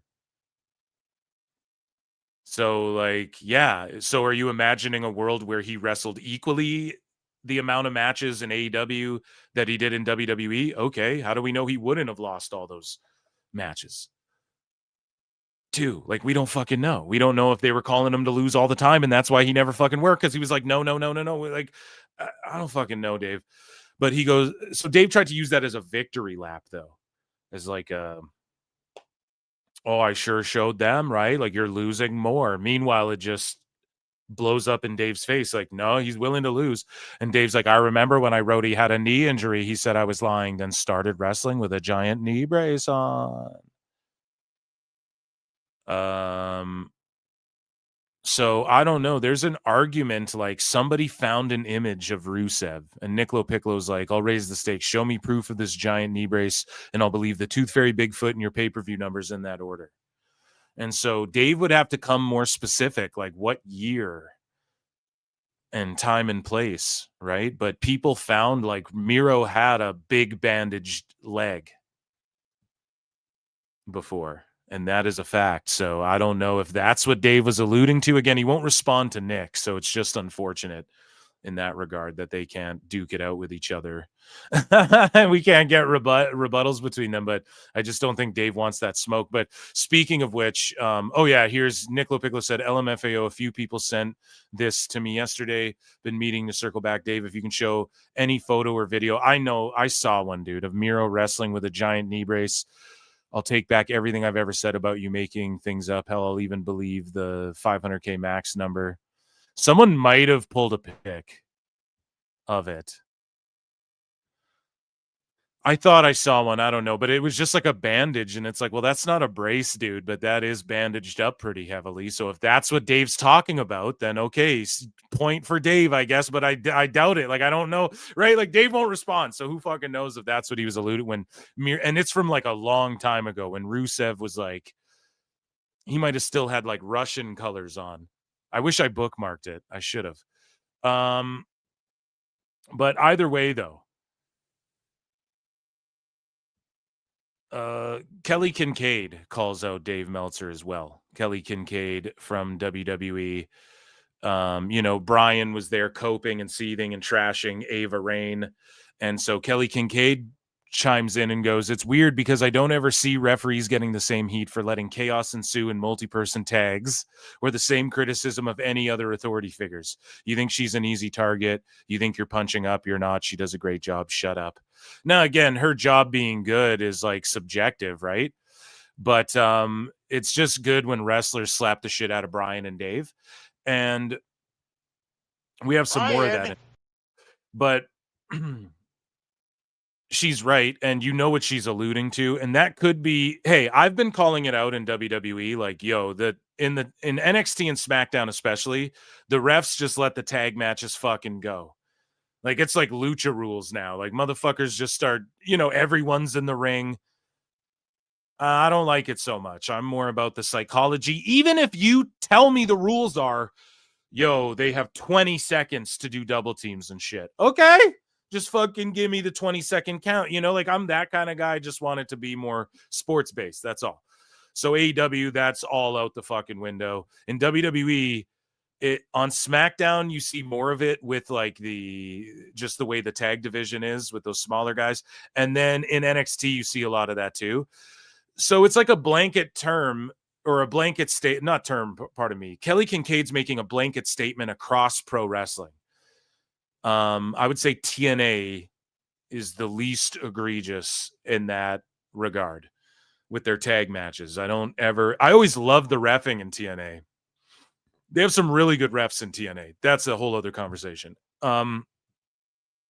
But that's especially in AEW and shit. Again, not to do a whataboutism, and she didn't here, but I'll do it for her because she's saying what everyone's thinking. Brian, call out one of these fucking tag matches in AEW then. You know, like call out. Why don't people get called out when like people just brawl fucking? But again, she's sticking up for her friend, so I don't give a shit that he doesn't call out whatever the fuck. But there has to be some level of like, it's phony, guys. There has to be some level of like, what is Ava gonna do? She sent security out there. She's yelling at them all. What's the point of any GMs? Like we have to sit there and watch Dynamite every week, and there's no authority at all. Tony Khan just comes out sometimes and cringily makes a match. And there's zero, it's just inmates running the asylum on TV, and that's the perception of what goes on behind the scenes as well. Because of that. Even Evolve, they like at least put somebody there as the prime minister of Stevie Turner, the prime minister of Evolve. Like, even at that level, you need like, there's got to just be the face that runs the place to some degree, or else it just seems like chaos. So Ava's that person. Is she fucking William Regal as the commissioner with Tajiri, and it's like they're doing funny bits and there's fucking no. But at the same time, like I just don't think Ava. I don't see how she's that triggering, especially because you also know that HBK's there as well. Like it's the idea that she will meet with HBK as well. On top of it all, like, and we know that they will come together for like pressing issues. He'll show up and, you know, have his say in the matter when TNA is invading and stuff like that. Like, there's a hierarchy. I don't know why just her being the person in charge of that is so triggering. It's like, Jesus Christ. So more about WWE versus AEW, because that's what this whole fucking thing is. That's what this whole goddamn show is. Dave Meltzer, again, he makes everything about AEW. And here's another thing he makes about AEW is the John Cena tournament. The last time is now tournament. Cena says in the video package, we've all seen it. Everybody's melted down and given their takes about it already. But Cena says that, you know, anyone from Raw, SmackDown, NXT, or other companies, they don't even have to work for WWE, and they can be in this tournament. Okay. And so, you know, everybody, like people, I want it to be Jericho. I won't lie. Like in a perfect world, I'm having Cena beat Jericho in his last match. If Cena wants to go out a victor, I don't think he wants to. We're seeing that the tournament's more old heads. And so it would make sense if it's all old heads, right? People are like, they need to push the youngins. Well, so far they've only announced old heads in the tournament. So what do you guys want to say? I don't know. I like the shock and awe factor of it all. But at the same time, like, bro, he's not even, we don't even know if Jericho's just working everyone to go work in AEW some more. Apparently Edge is like going to be an AEW long-term and shit as well from here on out. Like Husey came and said that he was on the show on the other day, last night. And he said that he had heard that allegedly, right, that fucking Edge and Christian like both re-signed with AEW recently, like long-term, like it'll be the last deals they ever signed around. Who fucking knows if that's true? Get mad at Husey if you don't. Allegedly. He's the one who said it. But it would be cool if it was Edge. It would be cool if it's Jericho. But clearly when fucking Cena says that, he's alluding to like AAA and TNA and stuff like that. Obviously, they'll give it to a guy like John Henry. Joe Hendry. I believe in John Henry. Clearly, they're going to give it to someone like Joe Hendry or something before like, you know, fucking here's Edge again. I mean, Edge would be awesome, but it's like, come on, dude. It's got to be someone Cena can lay down for that's going to continue to be in WWE for a while and hopefully like be over with their audience and sell merch and do all that sort of shit, right? Just if you're a smart betting man, I guess you're going to fucking stack your chips on Cena's going to lie down in his last match and he's going to put someone like Dirty Dom over, someone that's going to be in WWE for a long ass time to come. And that one day people will love and cherish, you know, even if they don't like them now. or someone that people love and cherish now and it elevates the fuck out of them. Is that person Shinsuke or Sheamus or Priest or any of that? No. And if all the names are like that, I want Jericho. But if Joe Hendry comes in and wins this fucking thing, I'm not mad at that. If a guy like maybe like a Ricky Saints came in, maybe not him yet, but like an Obafemi or like a Trick Williams came in and won this whole thing and beat Cena in his last match. Remember when Cena went down to NXT and like gave Carmelo and Trick the rub? You know, imagine it could be Trick Williams, dude. He's super over and he's going to be with the company for years to come. And his entrance is already over and he's already got an iconic theme, dude. Let alone he's like good in the ring. He's got that experience with, I mean, he's not the best wrestler in the fucking we've ever seen. Will Ospreay, Canadian Destroyer, fucking Oscutter, 360, Tornillo, right? Like fucking obviously, but he's just like a solid hand and he's over. He's got a great look. He has size. Ladies love him. He's got a great entrance. He's cool as shit. Guys want to be him. You know, ladies love him. That's the sauce right there. So I could see it being like a Trick or a Hendry or something like that, right? I would love if it was Jericho personally as a fucking mark, right?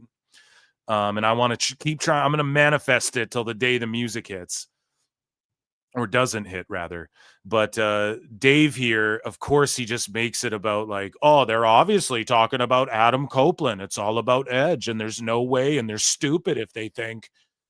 Then why would they do this? If they're using AI and they're so calculated, like Dave, even Grok would tell you, don't fucking, and why not tease it? Or how about this? Why not fucking tease it, Dave? Why not make people think, well, good goddamn, these people could show up from anywhere? Like, why? Oh, don't make your show compelling. These guys get so worked over kayfabe. It's so funny. They announced the tournament. So it's a 16-man tournament with the winner facing Cena on December 13th. And I believe the tournament starts a week from Monday. The tournament begins a week from Monday.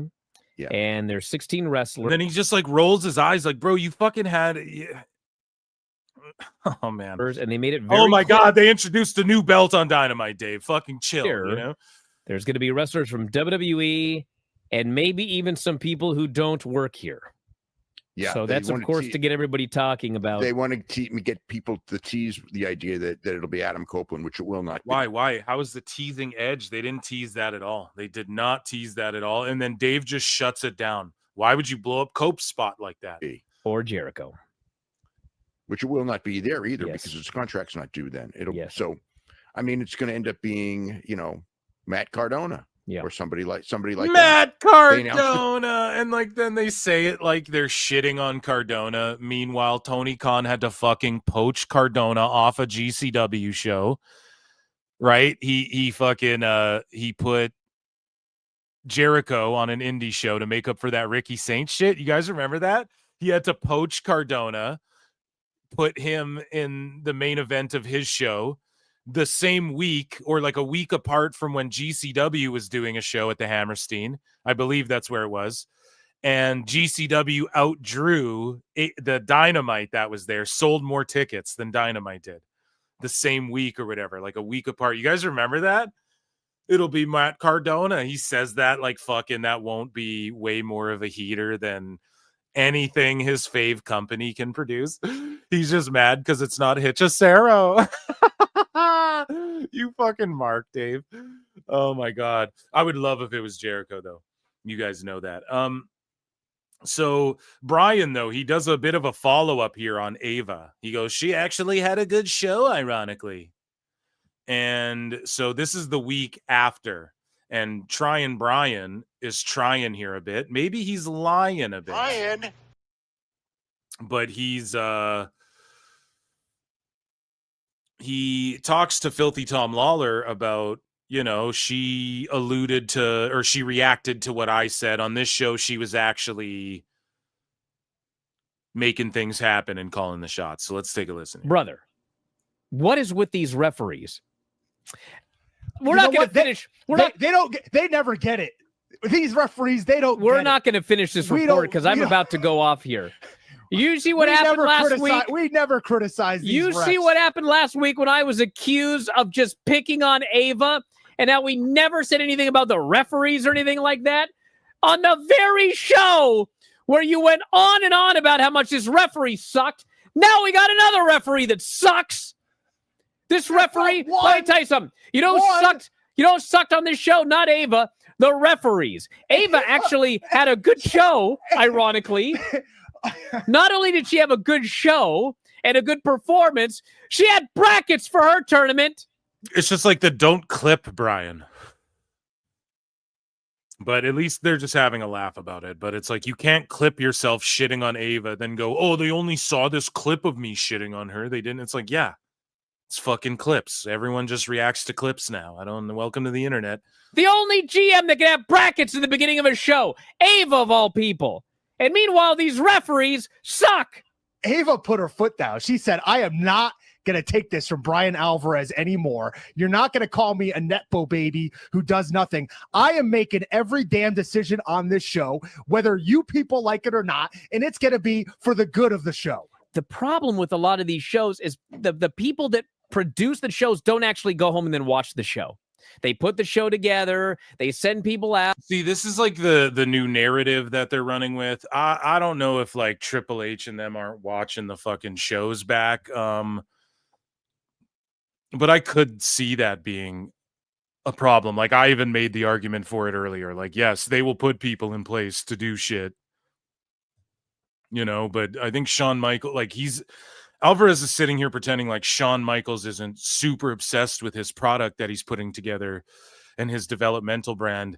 You mean Shawn Michaels, the infamous Click member who the whole Clicks thing was like, they would go back, they'd get to the bar or to the hotel room as quick as they could with some somas and beers and fucking rewatch their shit and critique it and break it down and figure out what they could do better and suggest shit to Vince. And they were the guys always in everyone's ears trying to control. Like, you mean those guys aren't watching the shit back? And like, I don't know. I think you got Shawn Michaels and them mixed up. The fans are going wild. They hear the people. They see the people freaking out before and after the show, trying to meet the wrestlers. It feels like And someone also said, does Bryan think that Ava's actually running things? That's the whole thing. It's like, dude, you're coping. It's kayfabe. It's a fucking kayfabe show. The fact I'm even getting roped into this is fucking... They don't actually watch the show. Embarrassing. I like to think that when we talk about how much this sucks, sometimes they go, you know what? Maybe we should watch this show.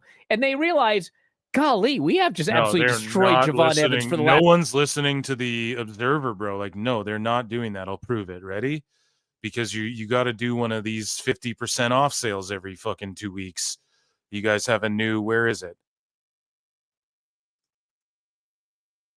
Here we go. New subscribers, 50% off first month, discounted annual plan. Fuck everyone who came before us. And they do this every month. Here's the new one. November 4. Here's the new one. Okay. We had the October edition of the fucking 50% off Observer. And like, this is what Meltzer said. What? He's like, absolutely zero people are calling for Paul Levesque to be replaced as head of creative for one bad SmackDown on Halloween, except for your lobotomized troll followers, you 50% off mongrels. Fucking cook team. Meltzer said what, dude? More like Feltzer said what, dude? Oh shit. Where's my goat sound? Here we go. That's awesome. And speaking of that Halloween SmackDown and the goat, right? Meltzer said what goes, Halloween SmackDown stood no chance against the freeform showing of Hocus Pocus. So if you guys remember, right? Dynamite Dave posted this on Halloween. Dynamite did 459K against the World Series, was fourth in the time slot behind NBA on ESPN, Fox News, and a movie on Freeform. A movie on Freeform, dude. And then so Meltzer said what looked on Halloween SmackDown was up against Hocus Pocus 2 on Freeform. So oh, you gotta love it, dude. It's a fucking big draw, that movie. And so Grok goes spot on. SmackDown's dip to 933K's viewers aligns with Halloween timing and direct competition from World. Bro, I don't need to ask Grok to fucking I don't need Grok to tell me that, bro, you know? So yeah, that's just great stuff. And let's check in here. Sorry, I want to check in with chat, guys. Guys, you can super chat in. You can become a member for only 99 cents if you're watching on YouTube. And that gets you access to my weekly bonus shows. PWT live show goes down every Wednesday, every Saturday. And yeah, Dave Meltzer, Dumb Moment of the Week. You guys are here watching this. This is also in podcast form. If you want the audio version, you guys can get that as well.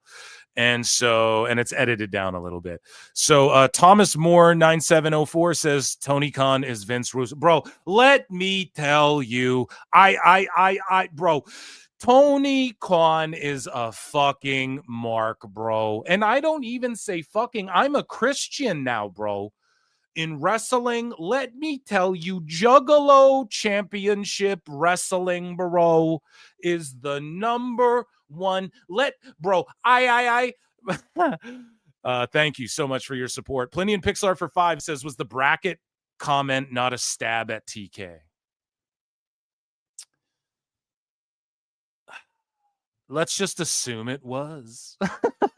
Let's just assume it was. Plinian, thank you so much for your support.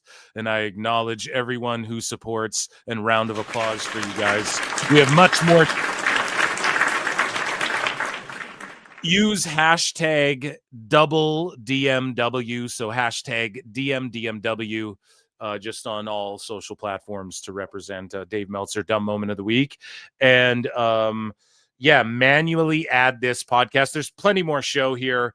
And we have some more clips. We have some more funnies.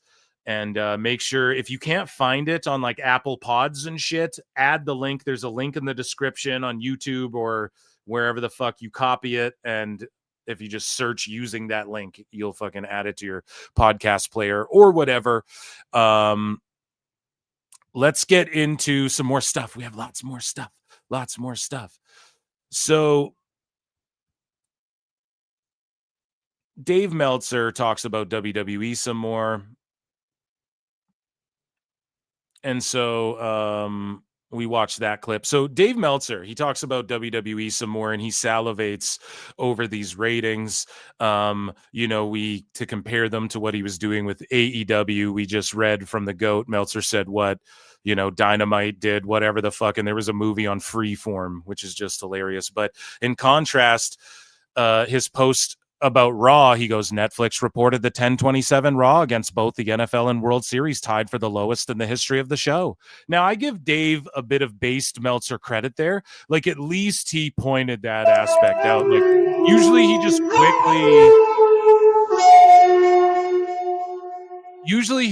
quickly is like, oh, it was a disaster, the worst show in history. More like a breakdown later. And then he'll write a paragraph for fucking Dynamite. At least he, wrote a bit of a paragraph here for Raw. But he goes, we'll be doing the math right now and have a story up regarding where it actually stood. Now, he should have left that last sentence out because Meltzer math it don't add up, bro. And so, they discuss, speaking of math, this is what Dave had to say about SmackDown. He goes, not surprisingly, SmackDown set all-time lows with 933K, 0.20 for Friday night show opposed the World Series. A 0.20 in the key demo, though. I mean, if we're going old school, that's like, okay, for like against the World Series, I would expect it to be way worse than that. Being on Halloween used to hurt worse when the audience was younger. So, Dave is saying it would be a lower key demo back in the day when the audience was younger. I mean, he's giving them the benefit of the doubt. Okay, even a broken clock. You know what they say. And it isn't surprisingly, but him saying like not surprisingly that they set all-time lows. I mean, yeah, you could predict that. I mean, even Raj was saying it'll likely do its lowest number. But he's saying it used to hurt even worse. Like, what is that little extra barb there? All good, though. He at least based Meltzer. You know what I mean? And a lot of these sickos out there, they're like, people don't say when Dave says something that's right. It's like, yeah, I do all the time. I fucking do all the time. But speaking about being right here, Dave Meltzer talks about, I believe this is Dave here, right? European PL. Yeah, it is Brian and Dave. I'm pretty sure on this clip. But will WWE's increased ticket prices cause the bubble to burst? Meanwhile, I think, yesterday, so on the 5th, so a couple days after this clip drops, TKO's talking about record profits or maybe not record profits, but like these huge fucking profits. And they're talking about, we did like a huge Q3 or whatever the fuck. I didn't read it all. I didn't dive too deep into it. We touched on it yesterday with Husey. Time Cop. But then Nick Khan came out and said, yo, us cutting back on house shows and increasing the prices actually helped us in these ways or whatever. So, and of course, the bottom line is just making money, which Dave, we have the quote. I should put it on the soundboard where he's like, it's only about making money. It's in the theme song to PWT Live. But here's their take on if the bubble will burst. Like, you know, WWE's in such fucking dire affairs. They're in such a dire state right now. Such a dreaded state that they need to fucking close up shop, board up the windows, and the bubble's gonna burst and all this shit. It's like, God damn it, man. Just chill on the doom and gloom on WWE. And like, does it get clicks? I find when I try and shit on WWE, it don't get as much clicks. You know, we're just being honest here about this.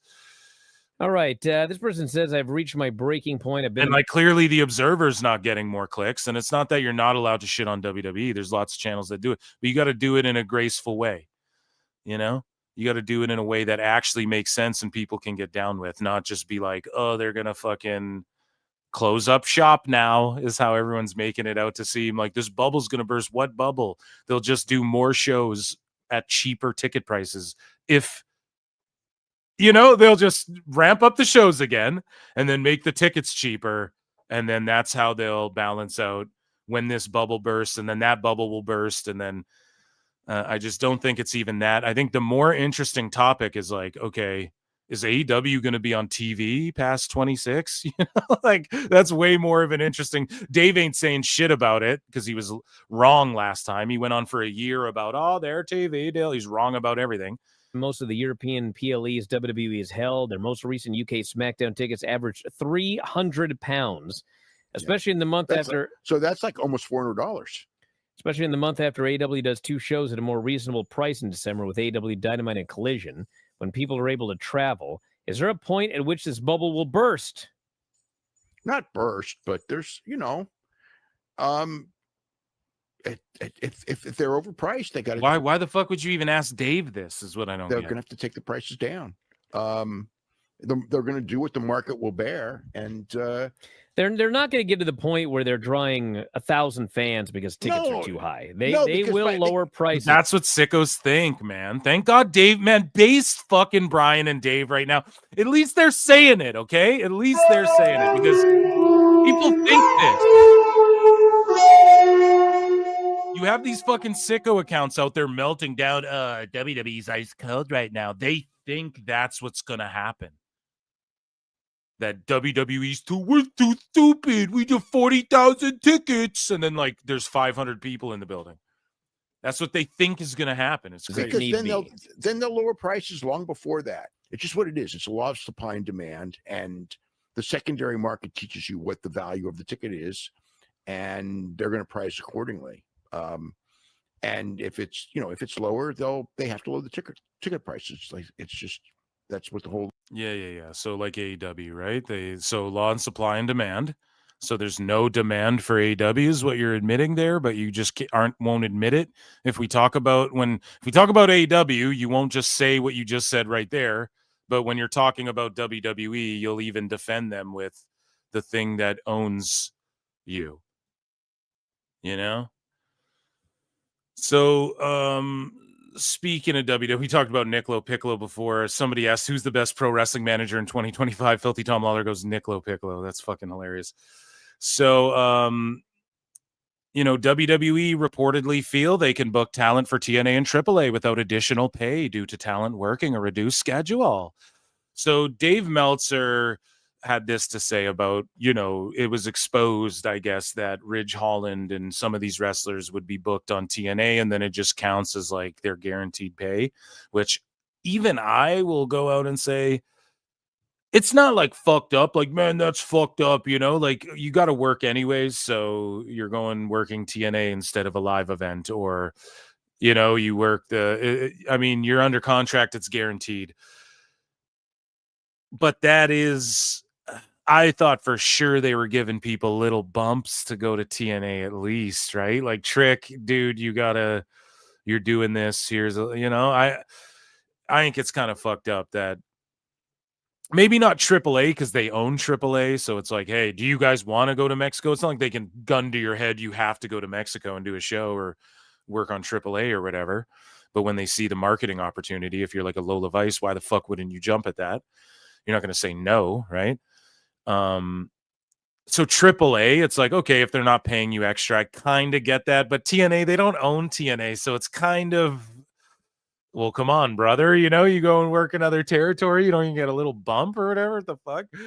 So I guess you could consider it, though, like a talent exchange. So WCW and ECW had those situations where like Cactus Jack went down to ECW so that WCW didn't have to pay ECW or some court thing. Like, I don't know. It's in the rise and fall of ECW. There's been shit like that back in the day. So maybe you could look at it that way, right? Like, well, hey, these TNA guys are on our show. You're going over there. It's just a talent exchange. It's just 1 for 1. So no, they're not getting bumps either for being on our show. Okay. Like that's fair. That's good business, right? I'm not the guy who hands out the shekels, right? So WWE reportedly, so Dave said this: if WWE talent works for AAA, which is part of WWE anyway, or if they work for TNA, they don't get paid extra because except Bryan, because everybody is on a guaranteed contract. You make this much, fucking Kevin Nash. They book you as they see fit.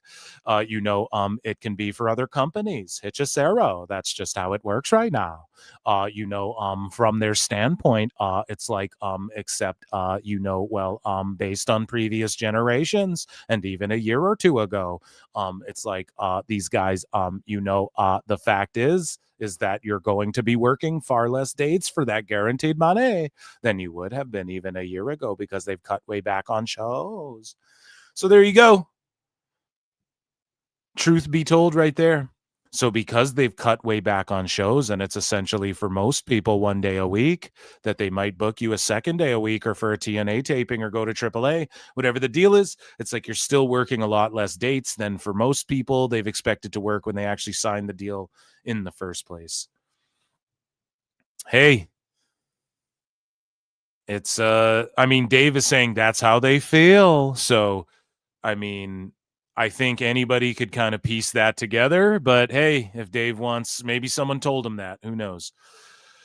So Dave had this to say about the SmackDown number. We're going to talk about AEW stuff, don't worry. But Dave had this to say about the SmackDown number. He goes, this Friday SmackDown number is the one that people are jumping on more than any because it was 933,000 viewers and 2.20, and it was under 1 million. Well under a million. Yeah, we get it, Dave. You know all about that under 1 million. But again, the thing there is, yes, it was against the World Series, but it was Halloween night. So you can throw that one out. I think a lot of people are jumping on that one as something between that and the attendance of SmackDown this week that shows that WWE is going down. It's doing terrible. And it's the farthest thing from the truth. Based Meltzer! Tony Khan was calling him probably to question why the fuck he was saying. I won't stand up for this fucking shit. I'm like Bill Watts. The Friday Night Wars. We went to Khan. Best guys, Tony Khan. Fucking based Meltzer, dude. It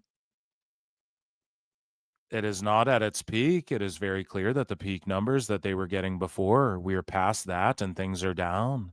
But they're not in danger zone or anything like that. God damn it, man. They're speaking some truth to some fucking sickos here. Now, the cope and seethe and the biases run strong, and we're going to prove all of that in just a moment. So the last thing on WWE is that Dave Meltzer claims, allegedly, that WWE tried to hire him and Bryan fucking Alvarez. Oh my God, it's the greatest thing I've ever seen. So Dave Meltzer says WWE once tried to recruit him right after Monday Night Raw's ratings slipped below the 4.0 mark. Dave, the only mark slipping is you. Fucking Mark! So Dave had this to say. Okay, he said, it all started when the show's numbers dropped below a key threshold, sparking a phone call from WWE executive Ed Cohen. Now, this is Dave fucking saying this. Who knows? I don't believe him for a goddamn second. Or if he did get a phone call, it's just not interpreted. He's just lying about what the phone call was actually about. know, you goddamn liar! But he says, I got a phone call from Ed Cohen from WWE, and it was just like, he said that he's doing it out of, what was the word? Like his idea. But, I sensed it wasn't his idea. My spidey senses. Dave, you have the worst sensibility of anybody in the IWC. And he's like really pitching me and everything. I was like, nah, not interested at all. I had none. Oh my God, Dave, you're fucking lying. Dave, there's no way you believe this. And here's the thing. Dave got a call from Ed Cohen to say, or like that didn't even happen, right? But it was like something unrelated, but he's just adding this extra like, oh, well, I had this feeling. And he doesn't even say what he said, Ed Cohen, and it was just like, he said that he's doing it out of, what was the word? Like his idea. But I sensed it wasn't his idea. And he's really pitching me and everything. I was like, nah, not interested at all. I had none. Bro, you're fucking lying, Dave. You wish you were there booking fucking WWE. I shot it down immediately. I wanted to be a sports writer. People go, oh, you wanted to be a booker? Well, you wanted to be a pro wrestler? Never wanted to be any of those things. I wanted to be a writer, so I did that. Here's the thing. Liar! You guys remember when Ole Anderson like destroyed Dave Meltzer and said to him, like, bro, you think you'd be a good booker? Why don't you book then? And Dave went, well, I wouldn't be a good one now. Not in this era. Not in this era anyways. And it's like, okay, so Dave, you're insinuating that you would have been a good fucking booker then in like another era? Okay, well, here's an era where they're calling you allegedly, but you're fucking lying. Bro. You're lying. Are you sure about that? And they gave you the opportunity and you're like, no, I'm a sports writer. Bro, you don't write about sports. You don't write about sports. You get told fucking pay-per-view buys and ticket sales from UFC, from MMA and shit. Now other people do that way better than you. You've fallen off completely. You talk about how you watch CMLL and all this other shit, and you talk about pro wrestling, and you fucking shill for one company, and you talk shit about the other one. So it's pretty ridiculous to be like, I'm a sports writer. I write for Patrick Mahomes in the NFL, Bryan. Like, no, dude, Ole pulled your card on that.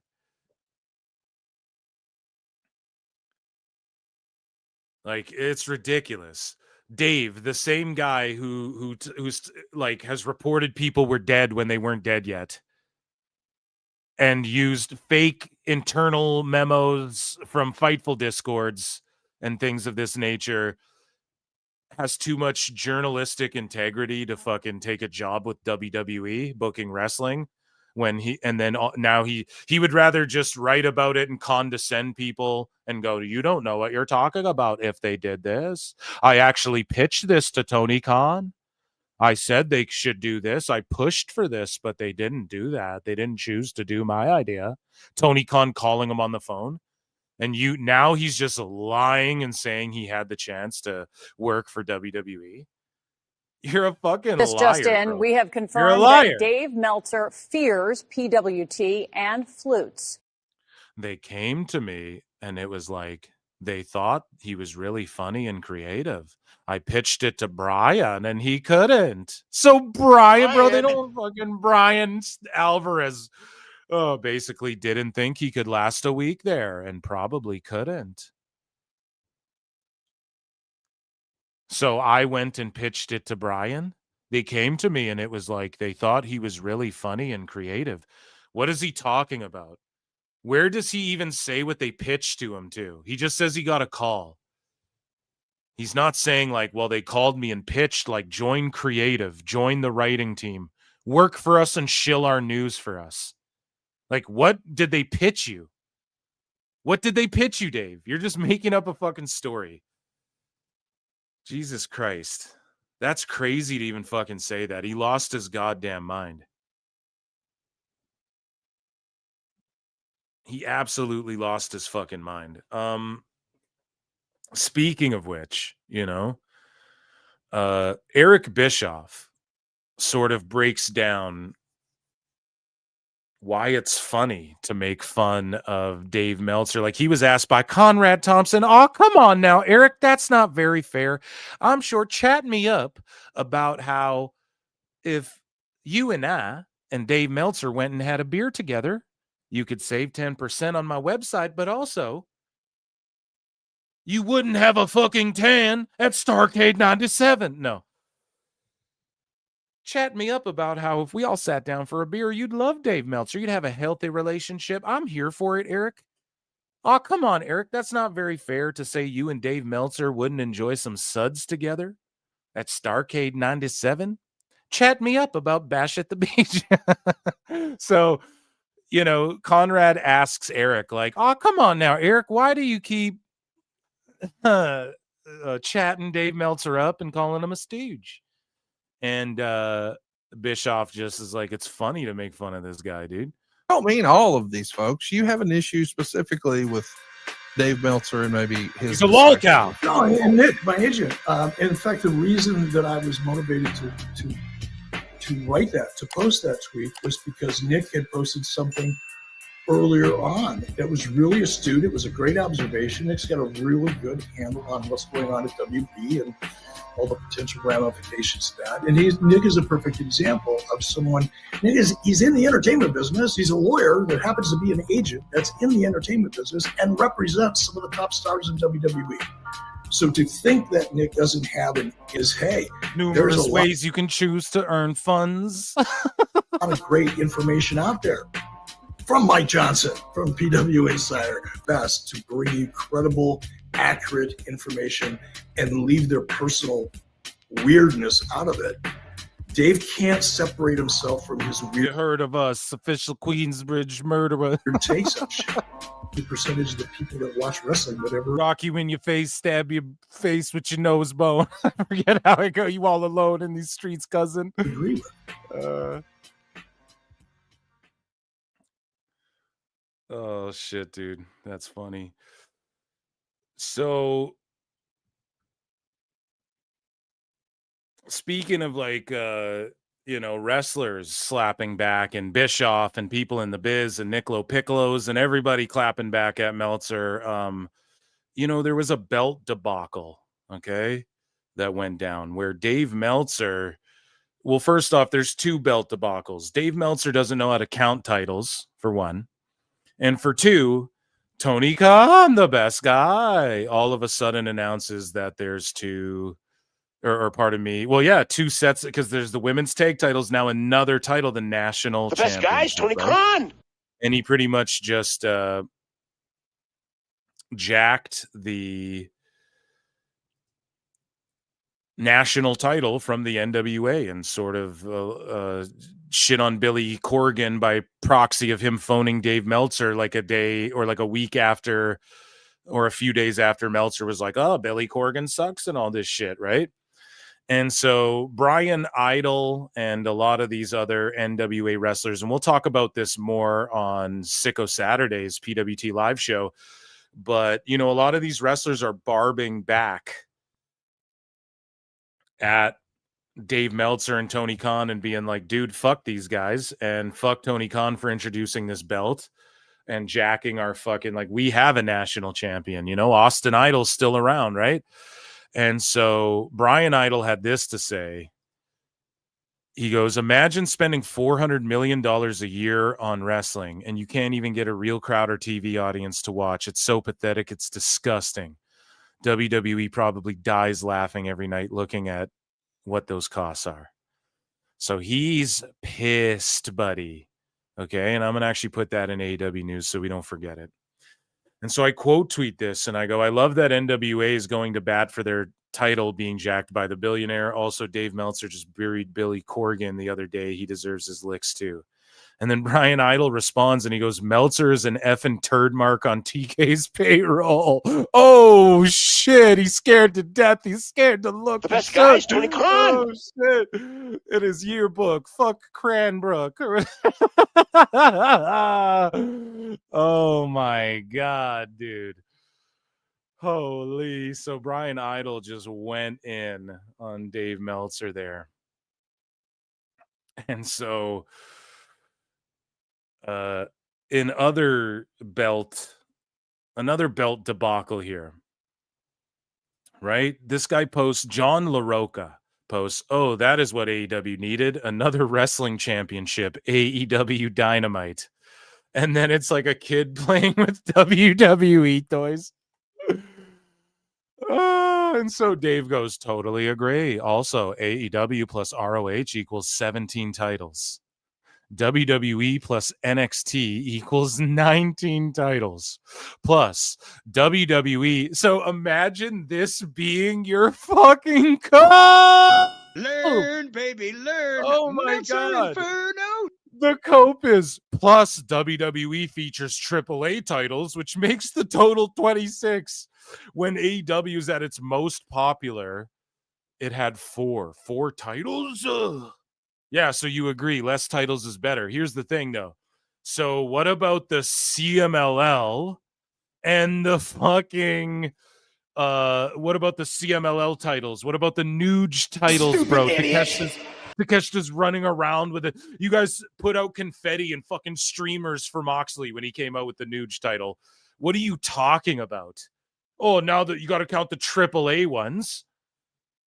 Okay, so what about fucking Nuge and CMLL then, dude? How about this? How about Mercedes Monea? Sometimes in life, you got to be a hoe.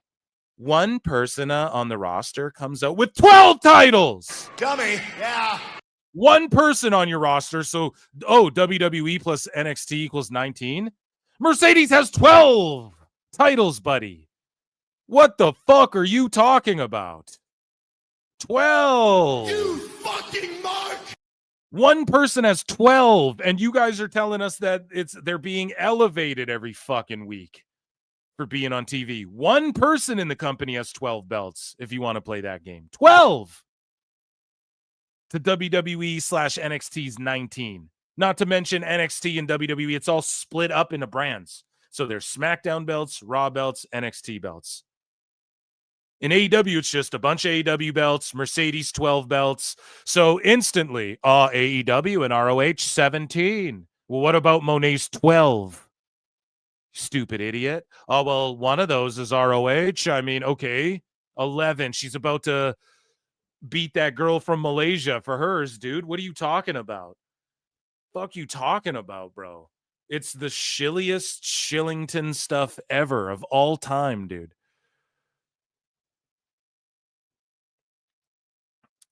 So, yeah, I don't even know. He's felted, man. That's all it is. Dave Meltzer's belted and felted right now.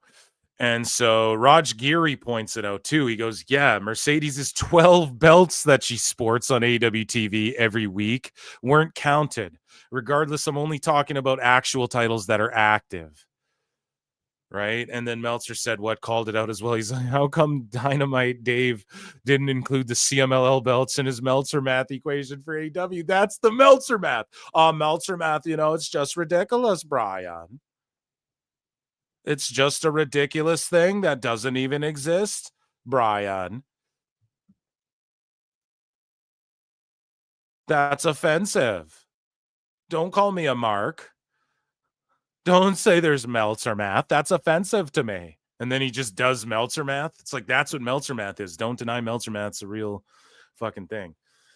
So we have a couple clips. Again, just chilling, glazing. This is trying Brian, just glazing the tip, dude. Like, I don't know how you keep it in your hands with that much glaze. With the amount of glaze we're about to see for some tag team wrestling here. And I think these are both trying Brian clips, and then we'll get to the ultimate Dave Tony Khan crossover here that we all knew. Brian, was going to happen, and I'm going to rant about it. So the Young Bucks are the best tag team of all time. The Young Bucks are the best tag team of all time. They are absolutely incredible. FTR is one of the best tag teams ever as well. But the thing that separates the Bucks is that we see party matches. Is the Bucks? Okay, listen, man. The Usos greater than Bucks and FTR. We can all agree on that, right? New Day and Usos surpass Bucks and FTR. We can agree those two teams, like of that era when Bucks were really cooking, like FTR were on the come up, and that was like the Smark matchup. The Smarks wanted to see fucking FTR. That's where they got their name FTR, because it was like fuck the Revival or whatever.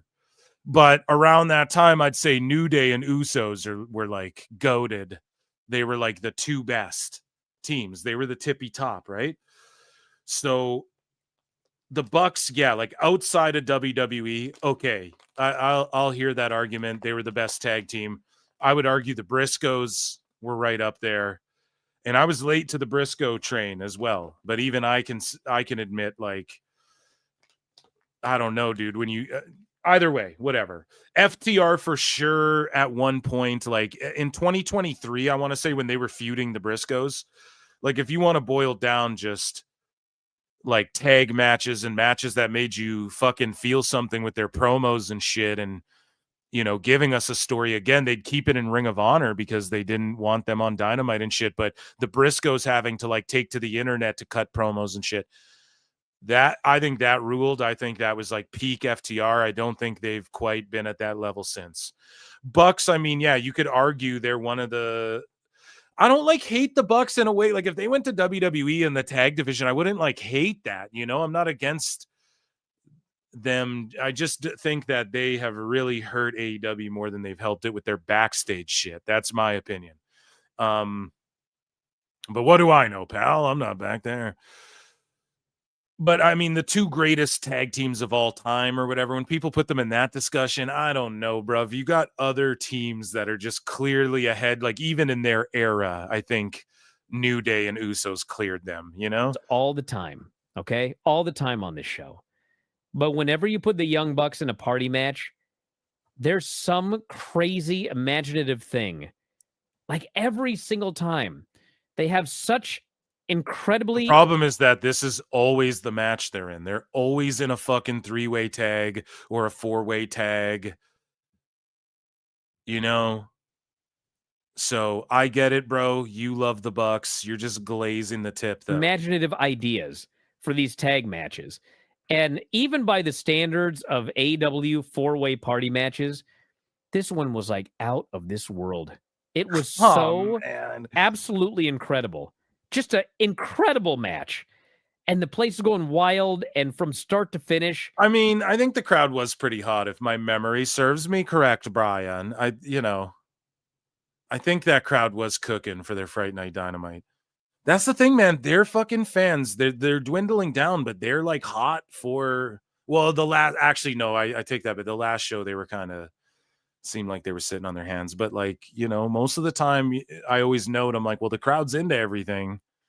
But again, it's like, oh, they'll still, you can expand the crowd and they can still all be into everything if you haven't seen what other companies are doing, you know? It's just, I mean, this match was one of the best AEW matches of the year, I thought. It was damn, do I have to go back and rewatch it the way he's glazing it? How do you even hold that microphone with all that glaze? The Young Bucks. Do I have to go back and watch this match? Like, what about it was so great where he's like, this is the greatest match ever. Then on the pay-per-view, he's like, oh, the Bucks were just, oh, God, they were just so good, Dave. Oh, my goodness. And it was like, bro, they did the same fucking spots they've been doing for the last decade. Like, I don't know what you're talking about. So here is Brian here saying that Caster and Bowens is the worst feud of the entire year. Again, here's the thing. I'm not even going to say based, Brian, because like, is it the worst feud ever or of this year? I don't know, man. I think like, I mean, I can't say it's the worst. It doesn't stand out to me as like, this is so bad. It's just like shitty booking. Like Tony Khan didn't do anything with them as a team to the level he could have. He made them champs and shit. Sure, he did it too late, and it was just the scissor me daddy ass thing was kind of like, all right, it was kind of getting played out. And then he split them up awkwardly, and then they didn't do anything. Caster would just randomly have open challenges when they had to like debut someone or just the biggest pop they got was when they brought Bowens out to beat Caster and Billy Gunn came out with them. And then instead of like fucking going capitalizing on it right then, they carried it out and dragged it out, and now we haven't seen Billy Gunn in fucking months, and now we're finally getting to Bowens and Caster kind of reuniting again. But it's just Tony's terrible, and this is what people mean when they say no story. It's like he doesn't know how to make any of their friendship feel important. Like, we don't give a fuck that they broke up because we don't really understand why they broke up. We don't care that they're getting back together because no one's given us a reason to care why they're getting back together. I will say this, the Okada Takeshita thing, that's a good fucking story. It's just, I mean, they're doing a good job of like, it's been a long time of them sort of side-eyeing each other. They're sort of forced to team up. It's like a mafioso thing where they're in this group and they're not, we've seen it in the NWO where like Nash and Hogan split up and then there's like the Wolf Pack and shit. Like, it can work. This sort of thing has worked in wrestling before. I'm into it, but of course neither of them speak English. So some people, I think I was listening to like Wrestling with Freddie, shout out Freddie Prinze and Jeff Dye. And I think Jeff Dye was like, yeah, it's tough for me. Like with them, like neither of them fucking speak English, so it's kind of hard, which some people as well, they're not, like what do they do? Pull the Shibata thing. That's why Callis is there and they have the people around them to intermediate. It doesn't trigger me as much, but some people still go to that. Like they even say that with the Kabuki Warriors, they're too over the top or you kind of can't understand them and shit. So I get it, right? But I want to put over Takeshita Okada. I think that they've been doing an okay job with that. I don't think Bandito and them needed to get involved in that mix. But then with Bowens and them, yeah, it's a shitty feud. Is it the worst one of the year, though? I don't know, man. There's been a lot of fucking brain rot slop in AEW this year.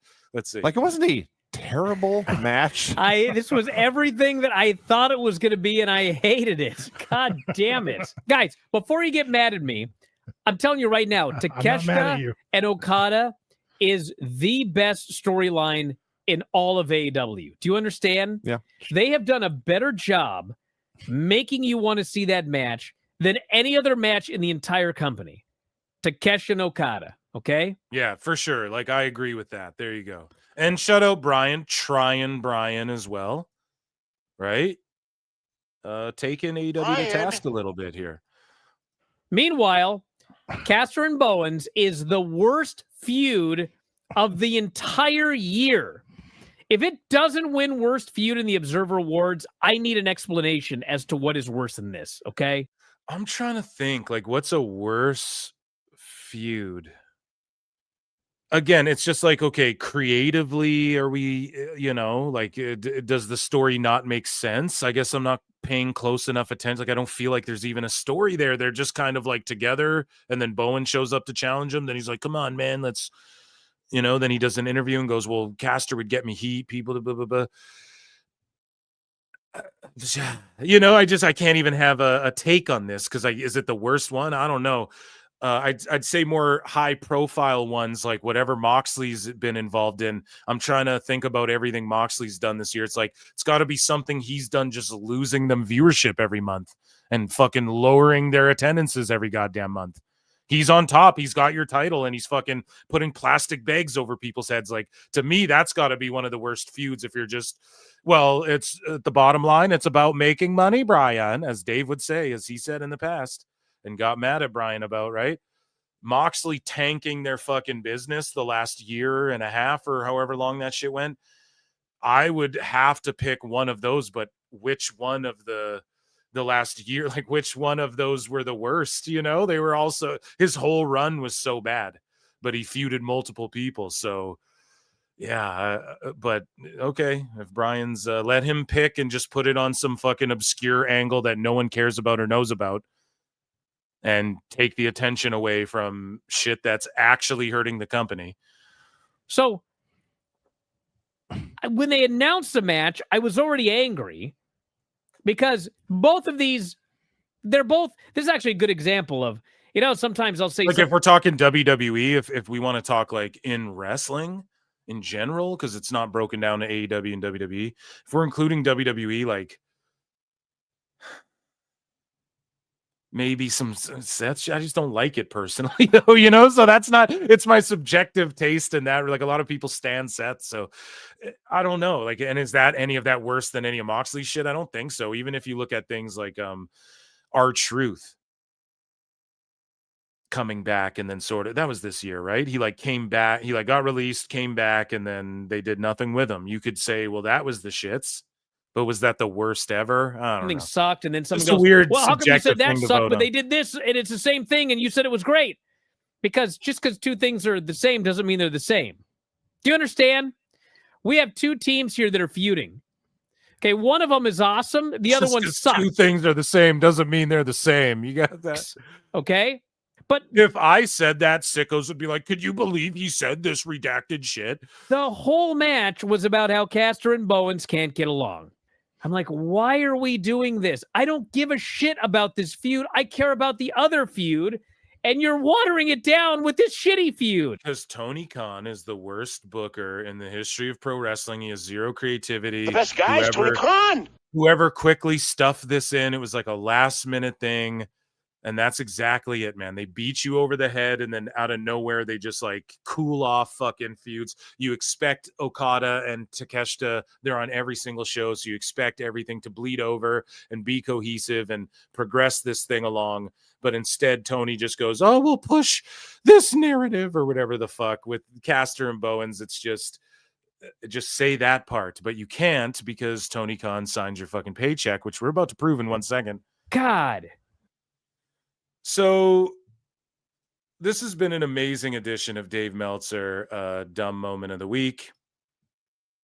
And before we wrap it up here, okay, we have the most legendary epic clip ever. And this is courtesy, bro, of Vince Russo's The Brand, bro, and Jeff Lane 22. Let me tell you, bro, when he got me this clip, I said, this Tony Khan is a mark, bro. I swear, hand to God, bro.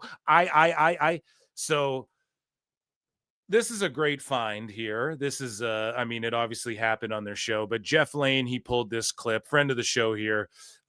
He pulled this clip, and let's watch this with Vince Russo, Barreau, and Jeff Lane. Tony Khan calls Dave Meltzer in the middle of a fucking show. Now, if you guys were paying attention to PWT live show last night when I was roasting Aubrey Edwards and Will Washington, they fucking sniped me. Okay, so I'm not getting phone calls from Tony Khan or Triple H. People want to say Phil the Shill, dude. I ain't getting calls from none of these motherfuckers. I ain't even getting calls from Conrad. I don't even get calls from Blue Chew, right? And so Dave Meltzer, though, the guy who everyone is like, Tony, he's got Tony in his back pocket, or he's in Tony's back pocket, one or the other. I can't tell. They're the couple that put each other's hands in each one of their back pockets. You know what I'm saying? The couple that walks around, they're each cupping a cheek, dude, and they got one hand in each fucking, you know what I'm talking about. And so that's how Dave and Tony walk around when they meet up. That's how they hug each other. That's their special handshake. But Tony Khan called Dave Meltzer, man.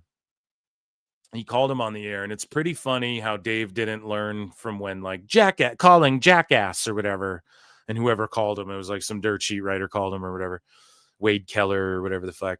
Sorry if I get mixed up who it was, but we'll just say it's Bix and Span. That sounds more fitting, right? No. But, Dave, you think he'd turn that voice like, this is who's calling? Like, why would he even have that on? Who wants that? Who calls people in 2025? You know what I mean? But for real, though, it's like, why would you want, like, this person's calling? Let's say you're sitting in, like, a public place and he just wants it to be announced to everyone. I don't get it. I don't get why Davey's just such an old motherfucker. But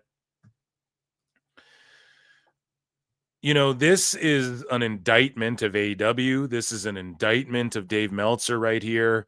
I've said it. It just proves me right this whole fucking time. Proves so many of us right this whole time. Like, dude, they're calling. I put a poll in the chat as well, and let me know if you're watching this in clip form. Time Cop in the comments down below or in the chat. Vote in the poll. What do you guys think? Like, how often do you think Tony Khan and Dave Meltzer phone each other or speak? Once daily minimum? Once weekly minimum? Once monthly minimum? Or they live together is the last option. But, I go with the latter. I think they are building a nice. I think Dave lives in a doghouse, and he just is there with his tongue out. The best guy, Bryan, Tony Khan, right? And so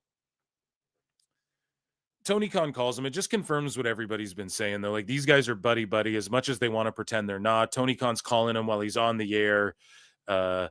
Also, Husey let us know that Tony Khan called Conan to be like, I actually don't wear glasses anymore. I don't need them. I actually don't need glasses anymore. I got LASIK surgery, so stop making your thumbnails like that. And then now he wears the fake Drew Carey glasses on TV. So that's fucking hilarious, right? But in this instance, he's calling Dave Meltzer on the air and just confirming what we all thought. Like, why else would he even be calling any dirt sheet? To tell, Triple H ain't calling Dave. So Tony's calling him and telling him directly from the source, Dave's not going to ask him questions, or when Dave's talking shit about AEW Creative, or when Dave says, I pushed for this and they chose not to do that. So, what do you mean? Are you getting group calls from Tony Khan and shit? That's what we speculated on. They get exposed right here. All right, let's go to Dave Meltzer video. Now he's going to get a phone. Go and check out Vince Russo's Patreon. Phone call. It's not Andrew Jackass this time. Okay. But you got to listen. Listen for it the was phone Andrew call. Zarian. I got it wrong, right? Andrew Jackass, right? And people thought it was Andrew Zarian or one of these other guys. Sorry, Wade Keller and everybody. Bix. 5 final boss engaged. It always works at first, but in the long run, you end up back where you were, just with a lower price. So, anyway. Tony Khan. Oh, the best guys, Tony Khan. Dude. Could you imagine if it was Triple H? Oh, listen to that one more time. It always works at first, but in the long run, you end up back where you were, just with a lower price. So, anyway, Tony Khan. What could he possibly be calling him for? To tell him exactly what to put in the Observer? To be like, did you see this bullshit? Hey, this is the card rundown for tomorrow. What do you think? I'm just laying out options of what they could be. So when Dave says, I actually, I pushed for this and they didn't do that. So that was literally what he said. We covered it here on Dave Meltzer Dumb Moment of the Week. That's literally what he said. So he's calling you and you're pushing for shit. Now, when Brian's like, well, you text Tony and you guys know this shit. I think it was a year or two ago. Brian was like, dude, we don't know this stuff. You guys text and we don't know. Oh my God, it's the greatest thing I've ever seen. The storylines you guys are going over in your heads, right? And so it's worse than that. It's not just he's texting tone, two texty two-tone, right? I don't even know. Two-tone, am I right, fellas? So, Tone's texting him. We know that, but Wavy Davy's calling him and consulting, and it's official. They're consulting. What else was that other than a consultation? No, I just phoned to check in on him to see if he watched the Time Cop Blu-ray I sent him for an early Christmas gift. What could it be, buddies? You're clearly in cahoots, and it's what everybody. All right. And just one more time, we'll listen. But in the long run, you end up back where you were, just with a lower price. So, anyway, Tony Khan. Wow. So, what else could it be for other than here's the card rundown? Dave, do you think this would be a good idea? Hey, this story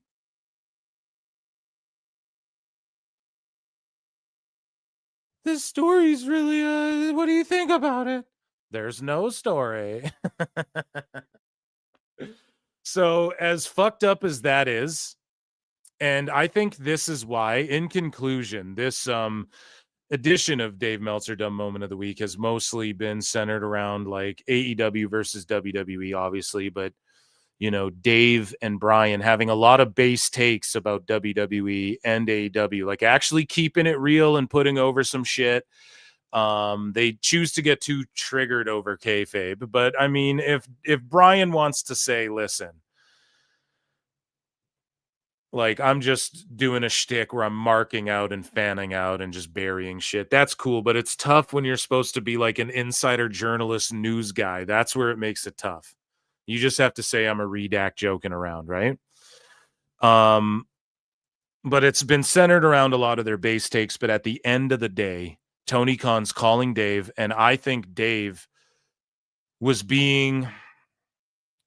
He still went a little delulu this week, but I think Dave was being a little less egregious.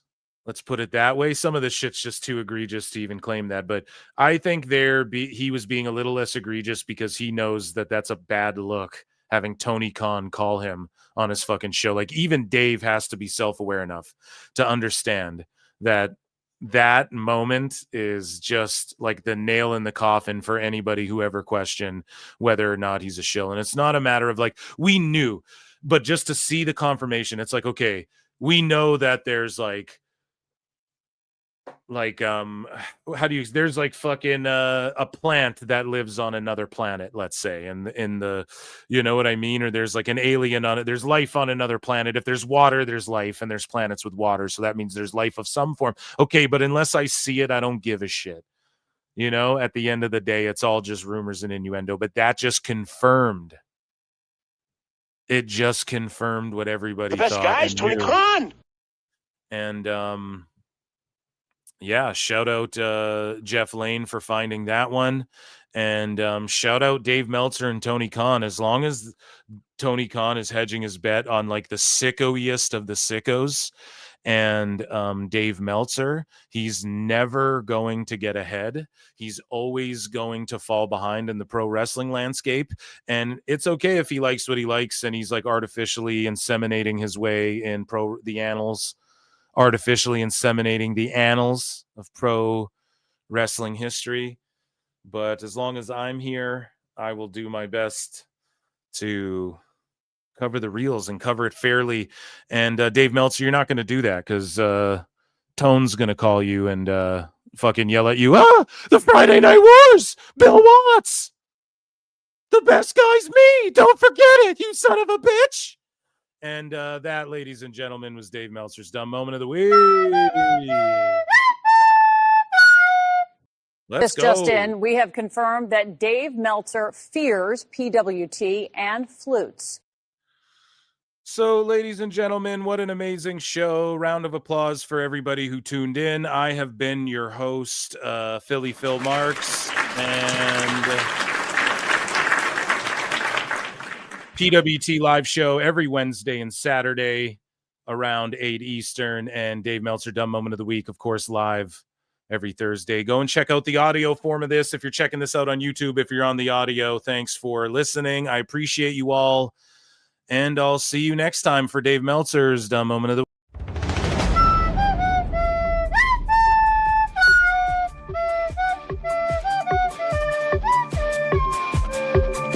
Oh my God, it's the greatest thing I've ever seen. You're overdue. I just felt it's something that makes you look good, and that's cool, and you know, I'm all for it, but I think you need to tone this down because now it's getting intrusive to the show.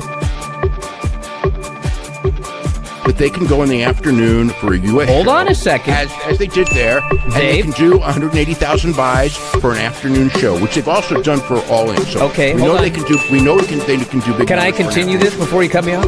We know one thing. Yes. We know it might have done well because it went on first. I'm not saying it would. Here's my thing, Dave. But here's wait. Okay, here's the thing. Oh my God, it's the greatest thing I've ever seen. I mean, it didn't mean anything to me. It was just a match. That's the problem, Dave. It should mean something to you. Give him a quick squash win just to show that, like, you know, he's not a loser.